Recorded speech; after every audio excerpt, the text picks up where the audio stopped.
speed of competition, the drama of the moment. This is TNT Sports.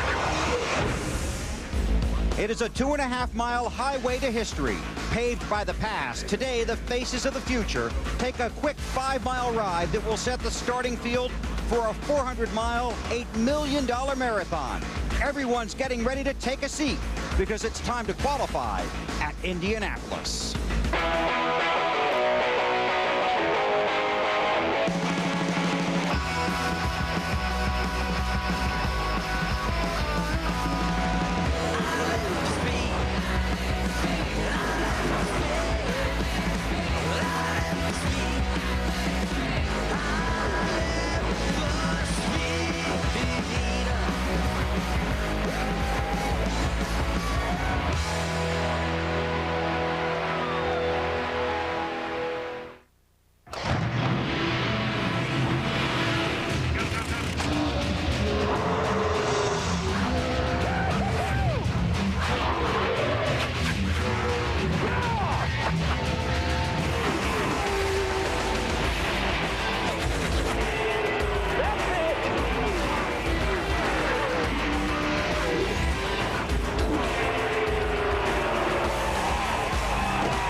TNT Sports presents live coverage of the Brickyard 400.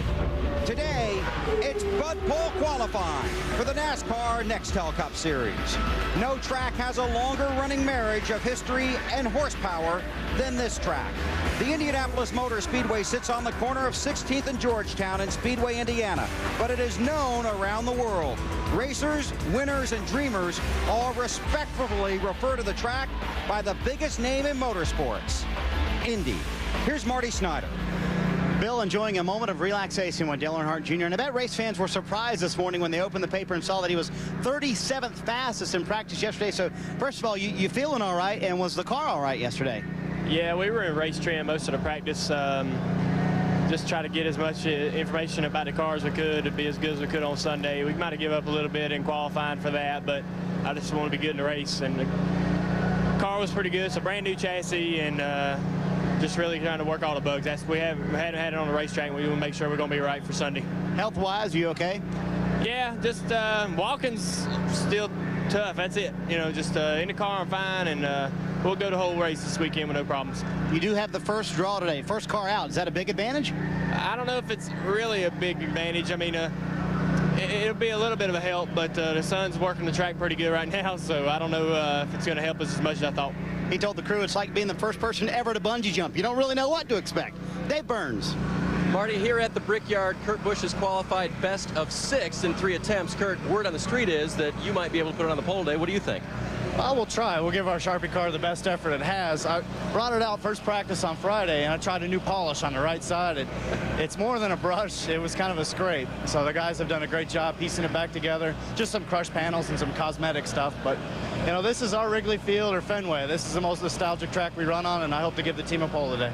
Good news for Kurt as well. Like Junior, he has an early draw. He will go out 5th today. To Matt Yoakum. Jason Leffler's a 4-time USAC national champion. He's also competed here in the Indy 500. He had the fastest car in practice on Friday, but Jason, without the safety net of a provisional, how hard do you push it going for the pole today? Well, I thought about it overnight, but I just want to make a smooth lap, hit my marks, run the same lap I did, you know, yesterday in practice. And if I do that, I'll be real happy. And that gets us on the pole, great. But if not, you know, as you mentioned, no provisionals. This is a one-time deal for us, so we just want to get in the show. And luckily, we have a fast car. Everybody at Haas CNC Racing's done a great job. And with that Hendrick horsepower under the hood, we happen to have a really fast race car. How does the early draw help? Well, it certainly helps. I mean, this track is so temperamental with the heat, and you know, it really got us pumped up even before practice when we knew we had a decent draw. So I just got to thank Booty and everybody. I mean, we had a great test here, and he went home and worked on the car even more, and got more horsepower and more downforce, and it's really helped. He already has one Nextel Cup pole in his racing resume. A pole today, Bill, would certainly be even bigger than that. That's right, Matt. Hi, everybody. The entire TNT race family welcomes you to the Brickyard. Bill Weber along with Mark Martin, 34 career wins, second last week, 6 top 10 finishes here. And I saw you yesterday in the garage yesterday morning, and you were smiling. Yeah, that's unusual, isn't Yeah, it? well, it has been at times, but you're fired up about this week, aren't you? I've got such a great race team, and the Viagra Taurus is this is my favorite car that we have. A lot of horsepower with that Ford power, and you know the team's just doing a great job right now. We're on a roll. How about coming to Indianapolis, Mark? Does it thrill every driver when they come here? I think it's a very important race, but you know I've never put extra emphasis on Indy before, but this particular race this year would really make our season. We've been brokenhearted so many times this year with mechanical failures, with such a fantastic team and car that, you know, I said, man, you know, let's win this thing. Did you indicate to the crew that you were even more fired up than you normally are for a race? We got our heart broken at Charlotte, running second and third there, and the guys said, that's okay, we'll go to Dover and win. And I thought, yeah, right. And we did. Yeah. So when we got our heart broken at Chicago, running second and third there, I said the same thing. We came here the next day to test, and I says, look, guys, let's win this race. It'll all be okay.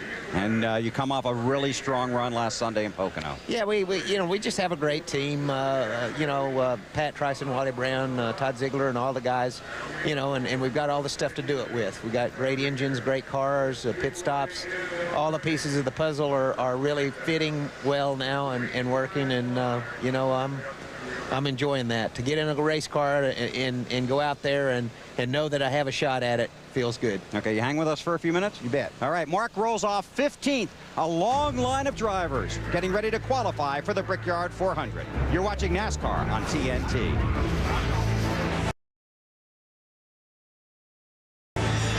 Bud Pole qualifying from the Indianapolis Motor Speedway on TNT is brought to you by Budweiser. It's time for a fresh one. Grab a Budweiser. The race is on. And by TGI Fridays. Cut the carbs, keep the flavor with their bigger, better Atkins-approved menu, including new Chicken La Boca, new Key West Grouper, and sizzling chicken with broccoli. Spectacular weather here in Indianapolis. Beautiful day yesterday for practice and for today's qualifying and tomorrow's race. Let's get you upstairs to the three guys that will call it all for you. Alan Bestwick, Wally Dallenbach, and Benny Parsons. Thank you, Bill. As the first car, Dale Earnhardt Jr. gets set to roll onto the Indianapolis Motor Speedway. 50 drivers for 43 starting spots in the Brickyard 400. You see Jr. out on his warm-up lap. Wally, you think we're going to see some fireworks in this qualifying today? Yeah, we've already seen some fireworks yesterday in practice. Now, this is the Brickyard. It's a very important race to these guys. They're going to push the envelope a little bit harder. The thing is, Brickyard is very tough to hit your marks. You have to be perfect. But like I said, this is a big event. We see a lot of guys. We see Pruitt got the wall real hard yesterday. We got a stuck throttle on Herbie Sadler. And Greg Biffle. And then Biffle went in hard too. So, you know, these guys are going to give it a little bit more here because, like I said, it's an important race. But it's so hard to qualify here because if you miss your marks just by a couple of feet, it really shows up on the watch. And that was Greg Biffle. All three of those drivers will attempt to qualify backup cars here today. Benny, track position, track temperature, important today and related. Well, obviously, track position is important every race we go through. It seems like it becomes more and more important every racetrack. And here, temperature, because it's the cooler it is, the faster these cars should run, and therefore the more up front they'll start. Better track position equates to a possible victory. Mark Martin would love to be on the pole, wouldn't you, Mark? Boy, I sure would. I tell you what, there's no better place to start than out front, that clean air. Well, Dale Earnhardt Jr. is on track. The format for today, 2 laps on the clock. The fastest of them will determine your starting position, or if you'll have a starting position in the 11th Brickyard 400. Earnhardt Jr. to complete his first lap.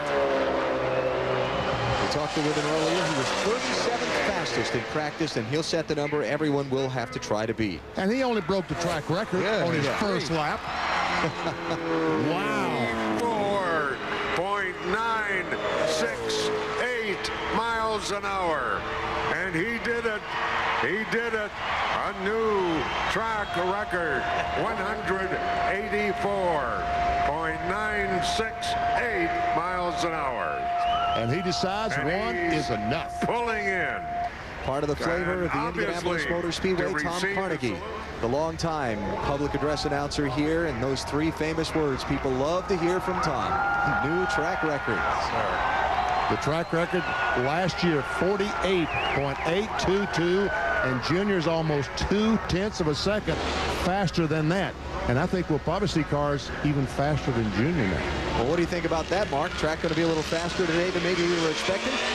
Yes, I know Junior's surprised at that, and I am too, to be honest with you. That's really fast, considering that those guys didn't do a lot of qualifying runs yesterday and all. So I think the next few cars are going to be real interesting when we get to Kurt Busch and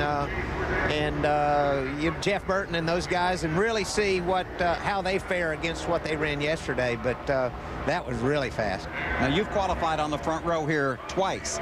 Big advantage starting up front. Well, it really is. Clean air here is just a premium. I mean, it's incredible how much better your car sticks to the racetrack when, you don't have cars in front of you. So, track position is very important, as these guys said this morning, and starting up front's great. Now, you can win from anywhere here, but it's a lot more work to come from the back and get it done than it is to, start up front and stay up there all day. And a lap like Junior lays down gets everybody's attention up and down pit road, doesn't it? It really does. I mean, it sure got my attention. I wasn't expecting a lap like that out of those guys based on not doing many qualifying runs yesterday and being 37th in practice, but they evidently really hit it right, because I don't think the racetrack's going to be a whole lot faster than that. I mean, you might see some low 48-second laps, but I don't think you're going to see any 47-second laps here this morning. I just didn't expect it to be that fast. Got your attention. Kurt Shelmadine on his green flag lap, Alan. Yeah, Kurt looking to make his first Brickyard 400 start. If he can get into the race, he was 50th in practice. Slowest car during practice yesterday, so he knows he's got to find some speed if he's going to be able to race in the Brickyard 400. But it is a bonus going when he's going. Obviously, the track, when it gets warmer, it's going to get slower. So if you can pick, or if you can get lucky and have that top 10, top 15 spot to go out, it's going to help. Yeah, Kurt didn't run a whole lot faster than he ran in practice yesterday. 53.264 and 168.9 miles an hour. That's probably not going to be good enough. I see no way that's going to be the top 38. Let's go to Matt. As Jeff Burton rolls off the grid. Now, Dale Jr.'s lap got your attention. Boy, it did get my attention. I mean, the way he practiced yesterday was not real fast, But the car looked great coming down the straightaway. He was fast and laid a good number out there. Boy, I tell you what, he really laid it out. No doubt about that. He did a great job. Now, what chip do you have in your car? What rev chip? 10,000 right now, and it's probably gonna. I just told him to take it out, so we don't need a rev limiter chip when it comes to qualifying. But it'll probably turn about 10,000, 10.1. Wow. Wow. That's turning it. Here is Jeff Burton, who last weekend at Pocono Raceway had a potential good afternoon ruined late in the day when he and another car made contact, and he just piled into the turn 3 wall. What a vicious crash this was. I talked to PK, one of the crewmen on the car chief on the 99. He said that was a wipeout. Oh, Kurt Busch with one of the saves of the day. Jeff was okay. In fact, Jeff is going to join Benny and I tonight here on TNT when we bring you the NASCAR Busch Series race from the short track across town, Indianapolis Raceway Park. 8 o'clock Eastern tonight. It'll be a great race. Hope you'll join us for that. Burton in practice was 17th fastest. Got that good draw. Out third on the track. And Mark Martin is watching this car, because how close is your car to Jeff's, Mark? Pretty close, to be honest with you there. So I want to see what he runs, because I think that should be right in the range of what we should be able to run. We got a great car, but our car races better than it qualifies. So if we can qualify, around 10th or 12th, 15th, I'll actually be pretty happy about it. Jeff ran a little over 182.2 miles an hour in practice, and he's going to do better than that here. Just a little bit. He ran 49.17. He practiced yesterday. 39. At a 39, so he only picked up 0.2. It looked like he was sliding a little bit more on that second lap. Normally that's what happens here at Speedway. You get too much heat in the tires, and it normally is not a quicker lap on the second lap. Looks like he's all done, Bill. Yep. Is that a little bit more of what you were expecting? I expected the racetrack to be a couple 0.3 better, and that's what it's showing there. So I'd have to say right now that Little League got a great lap there, and they should come out okay. I'd also like to take this opportunity to say hi to all the folks at Mark Martin Ford in Batesville. They're in there selling cars and servicing them, and I want to tell them how much I appreciate the great job they're doing. All right, well, you were all off 15th. Go put out a great lap for us, all right? Thank you, buddy. All right, Mark, good luck. Mark Martin getting ready to make his qualifying run here at Indianapolis. More coverage on TNT in a moment.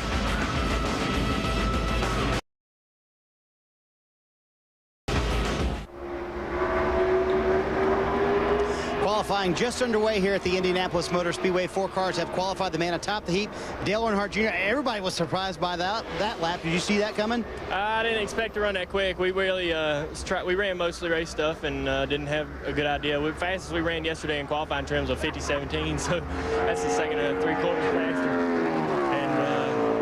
Tony Jr. and me talked and we made some changes that would really help the car, and I'm really happy. You know, we really needed that. Our team hadn't run so well over the last 8 or 10 weeks, and it's really going to help us confidence-wise. As he talked about, a brand new car here this weekend, so that's going to also help confidence-wise running here at the Brickyard.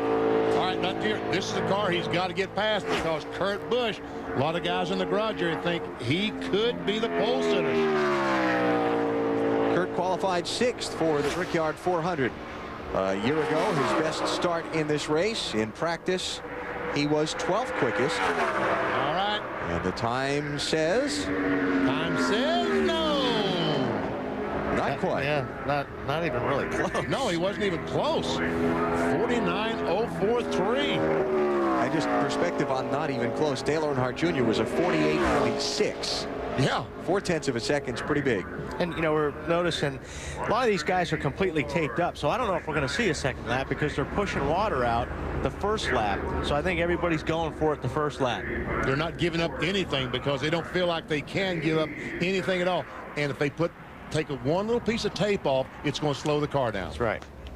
Kurt, one of those drivers in the race to the chase, on the bubble for making those final 10 spots and getting into NASCAR's chase for the Nextel Cup, and this did not help last Sunday at Pocono. The transmission broke on the number 97 car, and into the garage area goes Kurt Busch. Just shy of the finish, 8 laps to be specific shy of the finish. He wound up with a 26th place ranking, and you see the top 10 entering the Brickyard 400 this weekend, and Kurt finds himself in 7th place. The big number, though, the 11th on down drivers, and where they rank up to 10th place, Kevin Harvick. That is excessively close. In fact, 11th place Jeremy Mayfield is only 40 points behind 10th place Kevin Harvick. And a little bit farther on down, you've got 15th place Jamie McMurray, only 133 points from 10th. So things are tight. Rusty Wallace takes the green flag. There we go. There's what you were talking about. Jeremy Mayfield only 40 back. Casey Kane 69 back. Mark Martin 89 back. And you're right, 14th. Jamie McMurray only 133 back in 15th. Any of these guys can get up to the top 10 in the next 6 races. Saw Rusty Wallace in that ranking. Rusty having fallen to 20th place after some struggles. And what an incredible record he has here at the Brickyard on race day. Rusty has only finished out of the top 10 one time in the 10 previous runnings of the Brickyard 400. On qualifying day, well, that's kind of another story. He only has one top 10 qualifying run, and that was a 10th place back in 2000. All right, he was 32nd best at 49.80 yesterday. He needs to pick up a lot of speed. He needs to pick up a second. Yeah, 5th out of 6th right now for Rusty. He's going like he's going to run a second lap here. If he looks down at that water temperature gauge, he'll quit. He's got some, looks like he's got maybe some opening on the front of that car. Nope. Yeah, he had to cut it off. Yeah. The water temperature gauge just will not let you run that second lap. So Rusty Wallace, 5th out of 6 drivers that have run. His younger brother Kenny ran a minute ago. He is 4th fastest, driving for Michael Waltrip.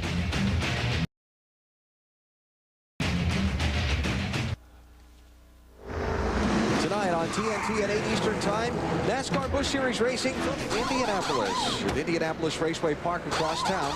Then tomorrow on NBC, 2 p.m. Eastern, the Brickyard 400, presented by Exxon and Mobil Retailers. We begin coverage with Discover Card Countdown to Green.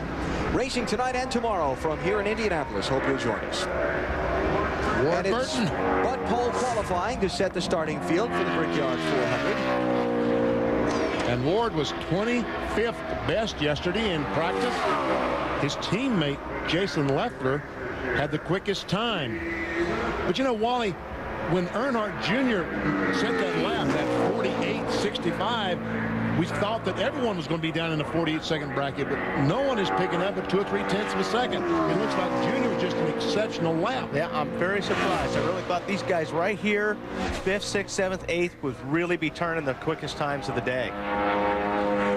Because the track will continue to warm as the sun gets higher in the sky, and the guys that have drawn later, even though they might have been faster in practice, would have less ideal track conditions to run. Yeah, I mean, basically the hotter it gets, the less grip you have. So the more sliding around you're going to have, right now is the ideal time. If you're looking for our TNT pace chase, we are too. They're trying to get the satellites to link up and all the rest of that stuff that makes it work that I don't understand, so hopefully we'll have it shortly. I hate it when those satellites won't talk to each other. All right, Ward Burton slaps over. Oh, the pole. Look at this. And it's going to be record. There it is. Another new track record. Ward Burton. All right, we were talking about a minute ago. Forget all that. Yeah, forget We're that. right. Yeah, exactly. Yeah, life is as it's supposed to be. Yeah. 25th fastest in practice, and at some point he'll get the word from the crew to shut it off. Or maybe not. Look at your water temperature, Ward. Yeah. He's going to take that flying second lap. Ward Burton with 7 career pole positions. Best qualifying effort here in Indy, a 4th last year.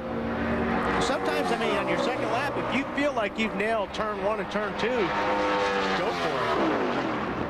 All right, he quickly shuts the thing off. Is it better? Faster. It is. Yep. Wow. So he must have felt like 1 and 2 were The good. first lap, the quickest. Oh, no, it is. No. It's slower. Okay. Yeah. And of course, that means we have a new track record, 185.391 miles an hour. See, so you got to look at all those numbers instead of just the ones behind the decimal point. All right, Marty. Well, good lap for Ward Burton and a good lap for brother Jeff, too. But were you surprised the track didn't pick up as much as you thought it would today, Jeff? Well, it didn't for Kurt and I, but it did for Dale and Ward. So that probably means we're in a little bit of trouble. My car drives really well. It just was too tight to make a real fast lap. I couldn't get into the corners quite like I wanted to. But you know, we've got a solid. Well, I really believe we got a solid car, and I think we'll be fine come race time. You sure you know what you're getting into tonight? You got to sit in a small area with Benny and Alan for about 2.5 hours. I'm going to get some sleep before I go over there because I'm sure I'll be tired afterwards. And I'm really hoping that Benny will have some food up there because I'm going to be hungry. You know that's the case. We can have some food and me get a little sleep because I will be tired dealing with those two. All right, I'm sure those guys are ready too. Oh, yeah. Matt? Elliott Sadler had one of the fastest cars during testing. Now, are you going to be one and done also? Yeah, I don't think I can hold my breath for 2 laps around this place. It's too long, but our car's been fastest on the first lap, so we're just going to do one and done. I'm really proud of my guys. My M&M's team have brought me another great race car, great engines, horsepower, and now it's up to the driver. I got to go up there and cut a lap. Ward just put a heck of a lap down. I don't know if we can get that, but hopefully we can get close to him. He's going to try to hold his breath for at least one lap. Now, VP, to talk about the temperature and how it's actually gone up. It started out at Dale Jr.'s run. It was 109.3. When Ward made his run, it was 113.5. So it is on the rise. You're talking about the track temperature, The right? track temperature, Yep. B. Joe Nemechek was 7th fastest in practice. Here he comes to the white flag. Let's see how it is. Looked good in 1 and 2. I don't know what it looked like. He had a little trouble in 4, but second quick. Second quick. Just 1/10 off the pole, 48.655. By the way, Burton, don't worry about food, baby. You'll be all hooked up. No question about that. You see, hey, there it is. Hey. The grill is just totally covered with tape. Hey, Joe, the red ball's way over to the left. Cut it. Quit. You're done. And too bad we didn't have a temperature gauge set up for this deal. Yeah, water temperature gauge. Yeah, water temperature. Inside the race car, each car, yeah. Whoa. So Nemechek at 184.976 miles per hour, showing second fastest. And coming down to complete the second of his 2 laps, Joe qualified second for the Brickyard 400 of 1997. And his second lap will be about a half a second slower. So Joe will be on the outside of the front row for now. So it's obvious there's no need to run that second lap unless you really mess up on the first one. Well, like I said, usually second lap you've just put all the heat in the tires and it's done. The grip is gone. So it looks like you're right, BP. You got to get everything you can out of that first lap. And when the engines get warm, that temperature up to 230, 240, they start slowing down, losing horsepower. Exactly. So Joe Nemechek done. 8 of 50 drivers have completed their Bud Pole runs. Next up on the racetrack will be Robbie Gordon. He'll be followed by Brian Vickers and then Jason Leffler, the man who was fastest in Friday's practice session. And, you know, this is really a fun racetrack if the car sticks. It's a real fun racetrack to drive. If you can hit your marks and you can jump back on the throttle, the nose of that car stays on the racetrack. It's really a lot of fun qualifying here. One of the things to keep an eye on that pace chase, when they're out on the warm-up lap, when they get to the end of the back straightaway, how much speed they carry to turn 3. You've got to get going right off the pit lane. Well, actually, that's true, Alan, but even more important is what they carry off of turn 4. 203 miles per hour down in turn 1. Our TNT pace chase, the red ball, as it goes over in the red, that means the slower than Ward Burns. What happened? He missed the corner? Oh, he missed the corner big time there. And just missed the wall. But that is based on the speed of our pole sitter, Ward Burton. And you can see that Robbie Gordon is slipping slower and slower and farther away from Ward. See, he jumped back on that throttle and the nose didn't stick. And that car jumped to the right. He had his hands full coming off of turn 2 there. Robbie's got a pretty good record in qualifying here at Indianapolis. He's run the Brickyard 400 4 times. Started 11th, 4th, 13th. He had a 42nd also back in 2001. TNT pace chase estimates he would be 6th, then he gets what? 6th it is. And I think he's had it all done. So Robbie Gordon in at 182.960 miles an hour, 6th out of 9 so far. Dave Burns is floating around this massive complex someplace. What do you got for us, Dave? You know, Alan, I've been up in high places so much lately. I thought it was time to come down to earth a little bit. I need to get down to where the people are, down to terra firma. And now I found my way back behind the pagoda here in the infield to a massive area that's open to fans over here called the Pagoda Plaza. It's a great place for fans to come and discover anything they want to about the Speedway. But let me just show you a little bit around about what's out here. In this direction, they've got some hospitality for some special friends over there, plus a band stage over there where I think my cameraman Donnie Russell is going to sit in a little bit later with the Philip Stephen Band. They got 3 sets going on today. As you look across the plaza right now, Alan, of course, there's not a lot of people here. Why? Watching qualifying. Well, exactly. They're up watching qualifying. But if you're back here, you can look this direction, and they got a big screen TV up here. You can keep track of everything that's going on up on the track as well. Now, you might want to do that and then come back here a little bit later and maybe catch some shade or something like that. As I saw a family over here earlier today, and I'm just going to go check with them now and see how things are going. This is the Kloss family from Columbus, Ohio, and these guys' favorite drivers haven't gone out to qualify yet. See, Trenton here, he likes Mark Martin, and Clayton here, he likes Jeff Gordon. And guys, would you rather be out there watching race cars than talking to me? Talking to you. Oh, talking to me. Well, how about that? Now when Jeff goes out there, are you going to cheer for him? Kind of. Well, kind of. Why do you think he'll qualify today, Clayton? He's fast. That's right. Jeff Gordon is fast, and of course he's a 3-time winner here as well. But we're going to stay in the shade here as long as we can, and then the guys will head back out with Mom and Dad and enjoy qualifying, creating their own Indy memories here at this massive historic place. And guys, I'm going to do that too today, and I think I'm just going to create as many memories as I can. Terrific. How much did that cost you to get him to say, be here with you instead of be out watching the race cars? You know, I actually, did we rehearse this, Clayton? Yeah, they didn't look happy to me. I don't know. See, that was an honest answer. We didn't, well, they are happy to be here because they're with me. I asked them if they wanted to do TV, and they said, yeah. Here's a good lap. Yeah. Here's a good lap by Vickers, Dave. Could be 3rd. Up 4th. 184.665 miles an hour for Brian Vickers. And one and done, it looks like, for Vickers as well. They put him on the outside of row number 2 as he attempts to make his first Indianapolis Motor Speedway start. Kind of amazing to think that it was 1 year ago that Brian Vickers won his first NASCAR Busch Series race across town at IRP. From there, he went on to win the Series Championship, right into the Nextel Cup Series, and here he is running at the Brickyard a year later.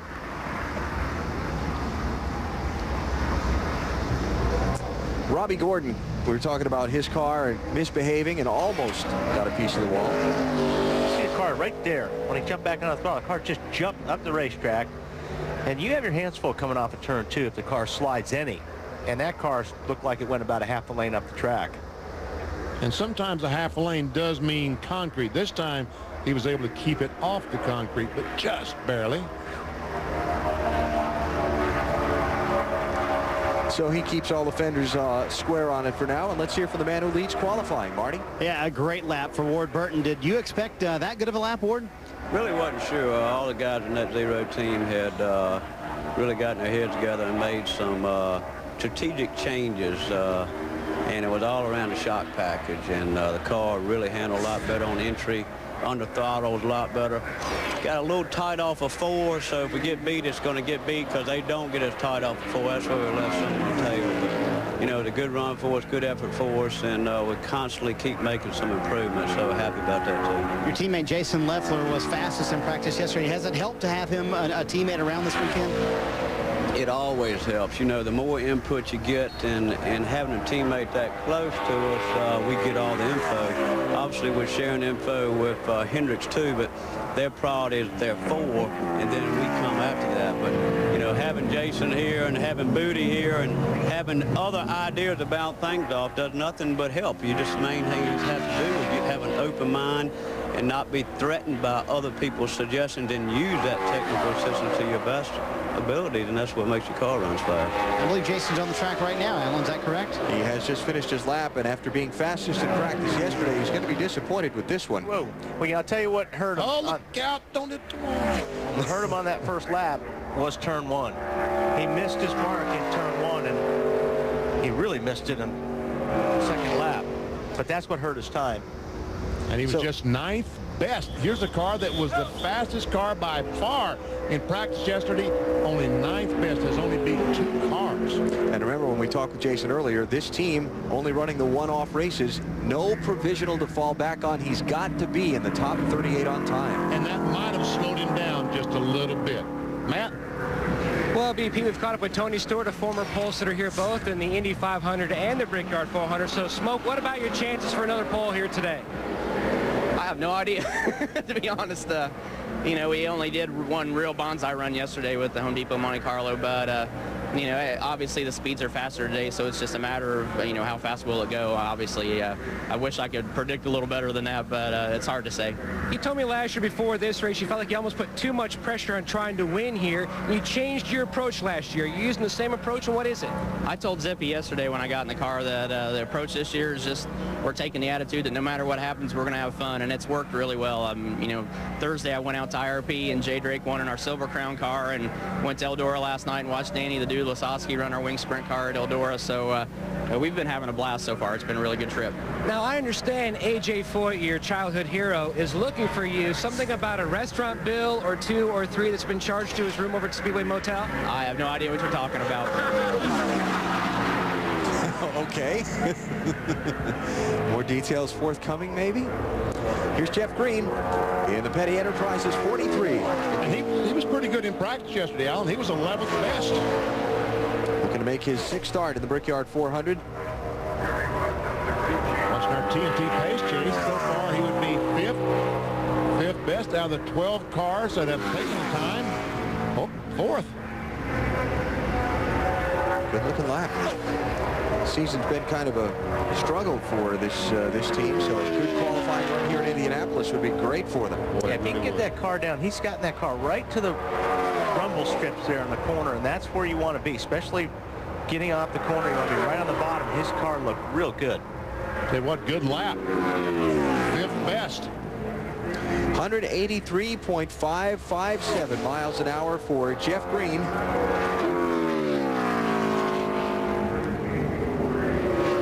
and listen and see if he's off it, and he is. So Jeff Green, 1 and done, and a good qualifying effort for that team, 5th out of 12 so far. More details, Matt? AB, you know, it's very well known the special relationship that Tony and AJ have, and so basically what they do every time they stay at the Speedway Motel, they try to charge everyone's meals in the restaurants to the other's room. You can imagine what their room bills must be like at the end of the Brickyard 400 weekend. And you can imagine the poor server that has to figure out if all this is legit or not. Tony Stewart among those still to come in Bud Pole qualifying for the 11th running of the Brickyard 400.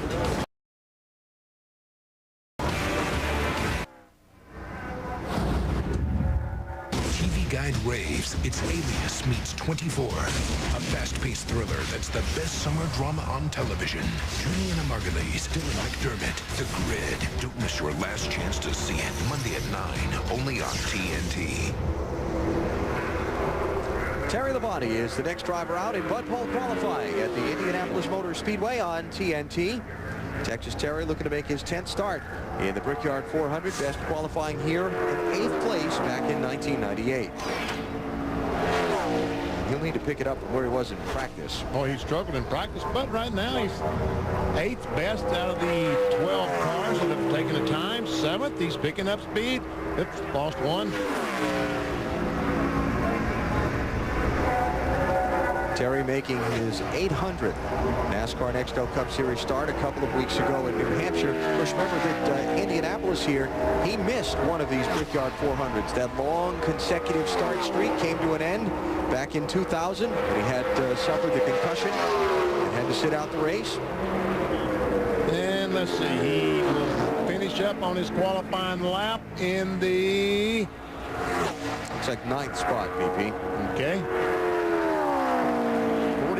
203. That's a pretty good pickup from yesterday at 50.02. Yeah, yes, sir. It didn't look like he could get all the way down to the bottom on the corners. It looks like he was just a little bit high, trying to get the car a little bit lower, but it would not turn down there.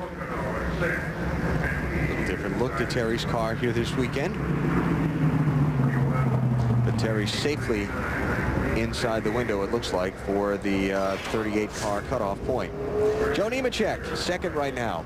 Yeah, and he is talking about going through turn 4 and watching Greg Biffle's wreck yesterday in practice. We saw it earlier and helped you in qualifying. How? Oh, absolutely. You know, and it's happened to me before, but I've never crashed over there. And my qualifying lap, I was good through 1, great through 2, good through 3, and then I got to 4. And as being a race car driver, you know, we get a little bit stingy, and we're trying to get more and more. And I just tried not letting out of the gas all the way, and the back end stepped, and it was going to keep on going unless I lifted, and I had to lift, and gave up a little bit of time. But I've got a great U.S. Army, USG Sheetrock Chevy, and I think we have a good shot at winning this race. You know, it's when we came here and tested, we never did any qualifying runs. All we worked on for 2 days was race runs, and we learned a lot. We got a lot of valuable information from that, and I think we're going to have a great weekend here. Driving the same car he ran at Pocono last week that led for a whole bunch of the early part of that race. Got a good lap going here, Marty, from Elliott Sadler. A lot of guys are having trouble right there in turn 2. How the car's jumping out. How about 205 miles per hour? 205, second best right now. The ball's starting to move back toward the green down the straightaway. If he makes his 3rd corner, gets to this corner great, he might have a shot at this pole. This one and 4. He's got to nail 4. Still on the outside. Oh, it goes backwards. Didn't quite nail 4, did he? No, he did not. Here comes back the other way. Hundredths of a second. Don't think it's going to come enough. So big. Oh, close. Close and no cigar. 2nd fastest for Elliott Sadler. Just 6th, 100th of a second slower than Ward Burton. So right now it's an all Virginia front row. Elliott Sadler, one of those drivers in the race to the chase. You know, I'm just looking at that. Sorry, Alan, but it looked like he may have curled in the left front valence Looks there. like he did, right on the corner down there. And that's when those cars jump in turn 2. You know, if it curled that thing in, it hurt the downforce on the front of that car. He hit something with it because it certainly has a mark on it. You know, when we were watching him go through live time, he got those left side wheels under that white line. And that's just where the banking of the track maybe flattens out to the apron. Maybe he just caught the edge of that lip. It could have. You see the car, apron. how it bounced? Yeah. And Robbie's did it, you know, twice as much.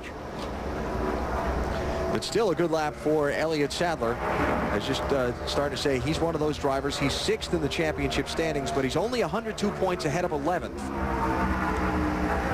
Yeah. Good run Sunday can help him. A bad run, you know, it's got to balance out trying to win Indianapolis against keeping your spot in that top 10. I think we're going to see some really tough strategy decisions tomorrow if we get into a fuel mileage run on the part of some of these crew chiefs in this championship. Right now, 4 cars have beaten the old track record, or the existing track record. Here's Mark Martin, 203 down at turn 1. Oh, wow. Loose. Here, everybody said the same thing. That was real loose getting in. And Mark Martin right now is just beside himself. Yeah, that will kill your lap.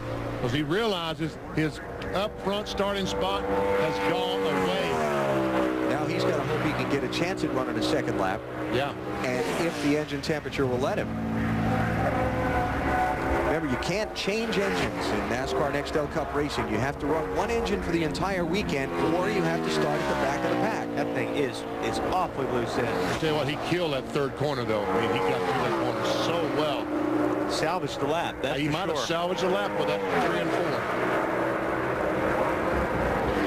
8th fastest for Mark on that lap, 183.449 miles per hour. Say that's a great lap considering how sideways that car was in turn 1. Man, he was loose. So that's going to put him back 25th, 30th starting spot. A tough way to try to win the Brickyard 400. In case you're wondering, the farthest back anyone has started to win here at Indianapolis was 27th place, Jeff Gordon, 2001. You think it'll put him back that far? I mean, track getting this, you know, warmer and warmer? That's a good point, Ronnie, because as it warms up, some cars that otherwise would have beaten Mark. Sorry about that. At the same track temperature, might not beat him. That's a good point. Lap 2 slower for Mark Martin. All kinds of trouble getting into turn 1. Yeah, you watch him get into turn 1, and you know, it looks like it's a little sideways, but believe me, when you're sitting in that car, that's big sideways right there going through turn 1 at Indianapolis. That's yeah.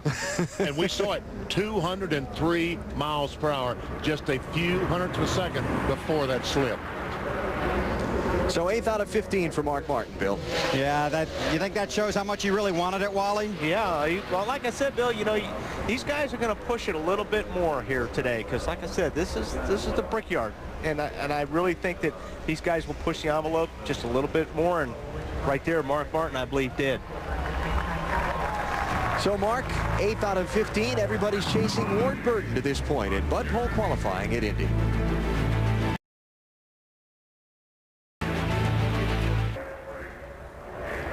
TNT at the Indianapolis Motor Speedway with qualifying for the 11th running of the Brickyard 400. This is Jeremy Mayfield in the 19 car. He is the 16th out of 50 drivers to take time. And was 6th best yesterday in practice. This could be our first really good Dodge out of Evernham Stables. Might have a shot. Pretty decent down in 1. Yep. So we get through 2. Looks very good. It's one of those cars that the satellite doesn't want to grab onto here for us, so we'll wait and see how he makes out when he comes back around. You mean we got satellite issues again? Apparently. He's getting the car low in the corners, which is what you want to do here. It looks like he's hitting those marks. I want to know how he's doing. We have to fake it and think like we know. Oh, okay. I think it's going to be a really good lap. Really good. I don't know. I think it's going to be about 6. Let's see. Here he comes to the Art of Bricks and the white flag. And for Mayfield, it's going to be 9th out of 16. Oh, I missed it by 3. 183.169 miles per hour. So quality. Let's see. He ran 182.9 yesterday, BP. So that's he picked up 6/100ths of a second from yesterday's practice feed, and you know you got to pick up a half second to do anything today. Jeremy Mayfield about pole win at Dover back in June in 2004.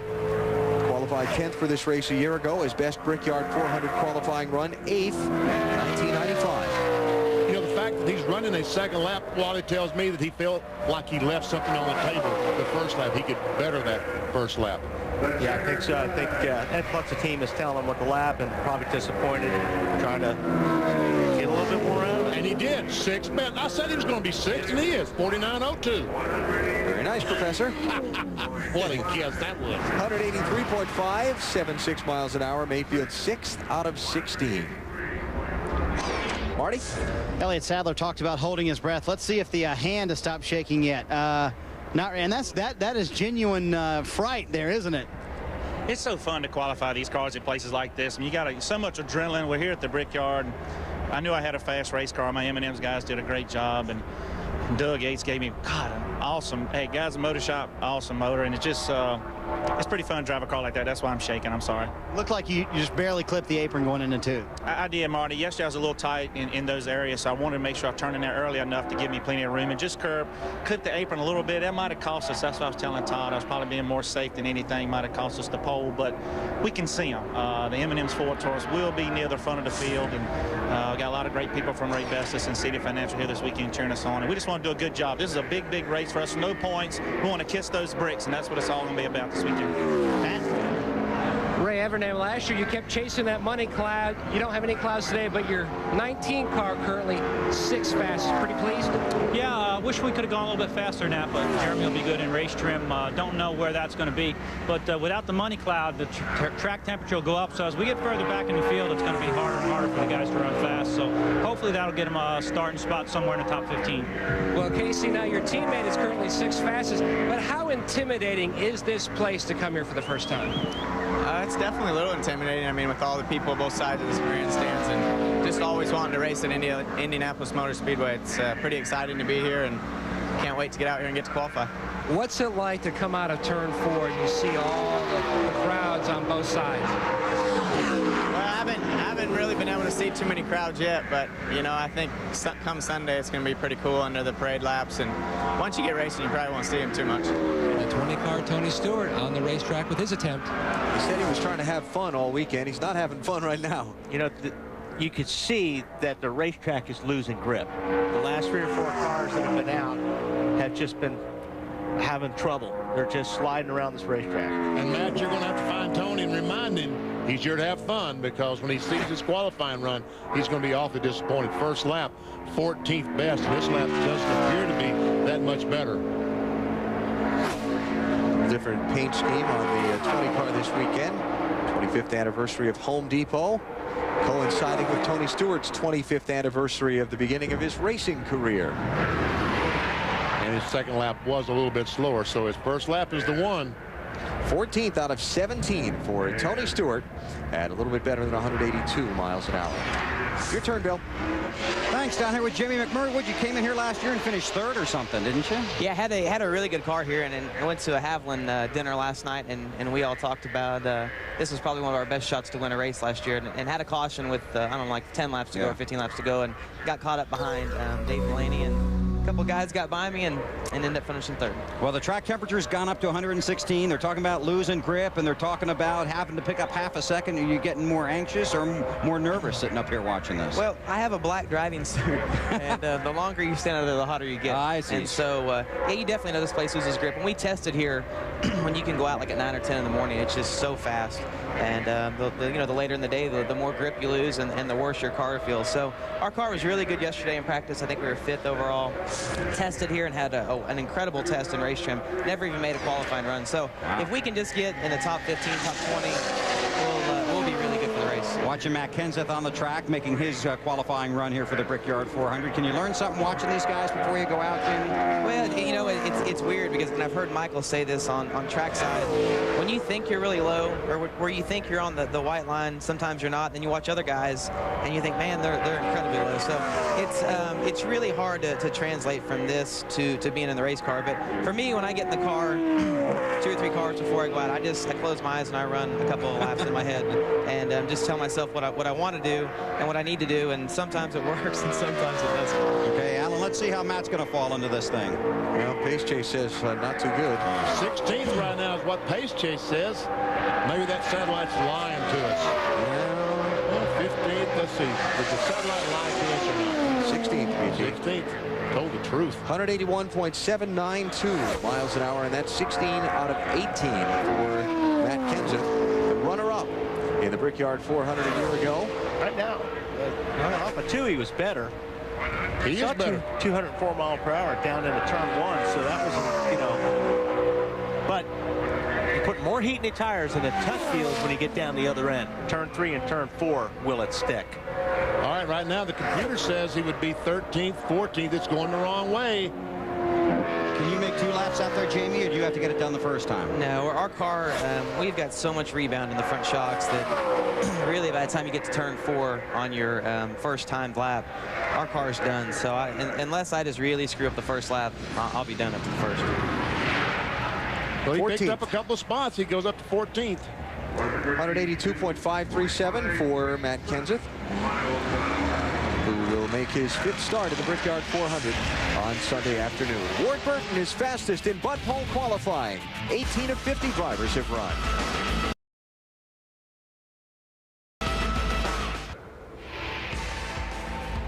Bud Pole qualifying from the Indianapolis Motor Speedway on TNT is brought to you by Stacker 2 of Fedra Free. Real people, real stories, real results. By Geico, 15 minutes could save you 15% or more on car insurance. And by Harley-Davidson, it's time to ride. Beautiful day for a ride around the Indianapolis Motor Speedway. Question is, how nice will the result be for these drivers as they try and get starting spots in the 11th Brickyard 400? Michael Waltrip begins his run. You know, Wally, I was just thinking about something. We talk about what an advantage it is for these cars to go early in cool weather. And they have the option of running 2 laps in qualifying. And we've seen over half the cars only run 1 lap. You know, if they just run around the racetrack the other lap slow, it would make a bigger disadvantage for the guys pitting going out later. Wait a minute, you're making it harder for McMurray here, VP. Oh, I understand that, but I mean, looks like these guys will play dirty pool and stay out there and get the racetrack hotter and hotter, doesn't it, Jamie? Yeah, you know what, though? I mean, qualifying is really important, but for me, if you can't be in the top 2 or 3, and either be on the pole or get to have an opening on pit road, I mean, it doesn't really matter. These races are so long, and, you know, last year, I remember I started somewhere around 20th, and I think by the first pit stop, I was up in the top 5. So if your car is good here, you can do it, and if it's not, I don't know. I never thought about it, but that's kind of funny you're bringing that up. That's BP thinking like a race driver, huh, Jamie? Yeah, I might just break down on my second lap and stop on the backstretch. That can push me in. There you go. 17th on his first lap for Michael Waltrip at 181.767 miles an hour. Pushing a lot of water right there. We see over by the passenger side of the car, the windshield. That's what Wally's talking about, that water being pushed up. When the engine gets too hot, that steam has to go somewhere. You know, horsepower is going out too. I usually, if you know, like I told you today, I'd only run 1 lap. I'll run through turns 1 and 2, and if I feel like I get through both of those turns and get off of turn 2 fast, I'll attempt to go ahead and run a second lap. But usually, you know, I mean, when you go through turn 1 the second time, the car just doesn't have near as much grip as what it does the first lap. Do you run a radio here for qualifying? Yeah, but I tell my guys don't talk to me. Even if I have a good lap, I know if I need to run a second lap or not. So I tell them until they hear the motor turn off or until I come and ask what my lap is, you know, don't talk to me. And Elliott Sadler and I were joking around yesterday, and we were talking about the crew chiefs. If you run a really good lap, they'll tell you your time before you get to turn 1. If you run a bad lap, they wait to get all the way to pit road. So you know pretty much if they don't talk to you real quick, it wasn't a good lap. You don't even want to know. By the way, those glasses look really good on you. Yeah, you know what, you guys. I had nothing to do with it. I made a whole season and no one made fun of me, and all of a sudden last week, it made ESPN, it made every sports center with me poking myself in my eye. So So hopefully Oakley got something good out of that. We can't make you rich, but we can make you famous. Yeah, you made a fool of me with what y'all did. We just let you do that yourself. Appreciate that, Alan. That's funny. You guys are building my confidence up a lot before I go qualify. Well, I'll tell you what. Let's watch Ryan Newman's lap when he comes around to take the green, and you can walk us through that. You want to try doing that? Sounds good. Okay. I think the most important thing here is leaving pit road and getting around turns 3 and 4 even before you take the green flag, getting as much momentum built up as you can, and just trying to get as much speed as you can, because when you get right here, if you hit the rev limiter, or if most guys run a shift light, if that light comes on, how good your lap is going to be. I think turns 1 is the hardest turn here. It's kind of rough getting in, and you see a lot of guys spin out off the corner because you're tight, and then the car wants to break loose. But right there, the car is usually tied off of 2. And then once again, there's some markers just before you get in the corner, like I think 300 feet, 200 feet, 100 feet, and I can judge my lap off when my light comes on. If it comes on at the 3 today, I know I've got a good lap going. I think turn 3 is a fairly easy turn. It's smooth. And then turn 4, you're usually a little bit free off. So fun racetrack. And at this point right now, Ryan knows what kind of lap he's turned, and he knows if he needs to try to run a second lap, or if that's all he had, if he got everything out of it. If you're 5th, you're going to take it, right? Yeah, I think so. I mean, if you run the top 5 on your first lap, he knows that's all his car had, and I think he's probably pretty happy with that, because I don't know that he was that good in practice yesterday. Lands 6th of the 20 cars that have run. Hey, Jamie, do you ever watch the water temperature gauge, and if it gets too hot, stop? Well, the straightaways are so long here. When I come off of turn 4, I'll look down at the water gauge, and if it's, it just depends. If you need a second lap, the engine guys will tell you don't worry about it. It's okay to get hot for 1 lap. But typically here, the racetrack's so big, and you tape it all the way off for your first lap, that it's hard to get a second lap. If you run a second lap, the car is going to get hot. Be careful getting down off the wagon, Jamie. We have cameras everywhere. Oh, I know. I'm a little scared. I'm going to thank you and let you get out of here while you're still okay. All right, thanks for coming up here. Have a great lap, okay? Jamie McMurray. Dave? Bill, one of the favorite memories that I have at any speedway, especially at the short tracks that I grew up as a kid going to, was the photo shop underneath the grandstands in the speedway. And that's where I am right now, underneath the Tower Terrace here at Indy at the IMS Retail Photo Shop. Let me take you inside a second and show you what they've got here. All kinds of photos is what it is. Over 4 million to choose from, only some of which you can see up on the wall here. They got the famous pre-qualifying shots. They've got the Indy race winner shots here.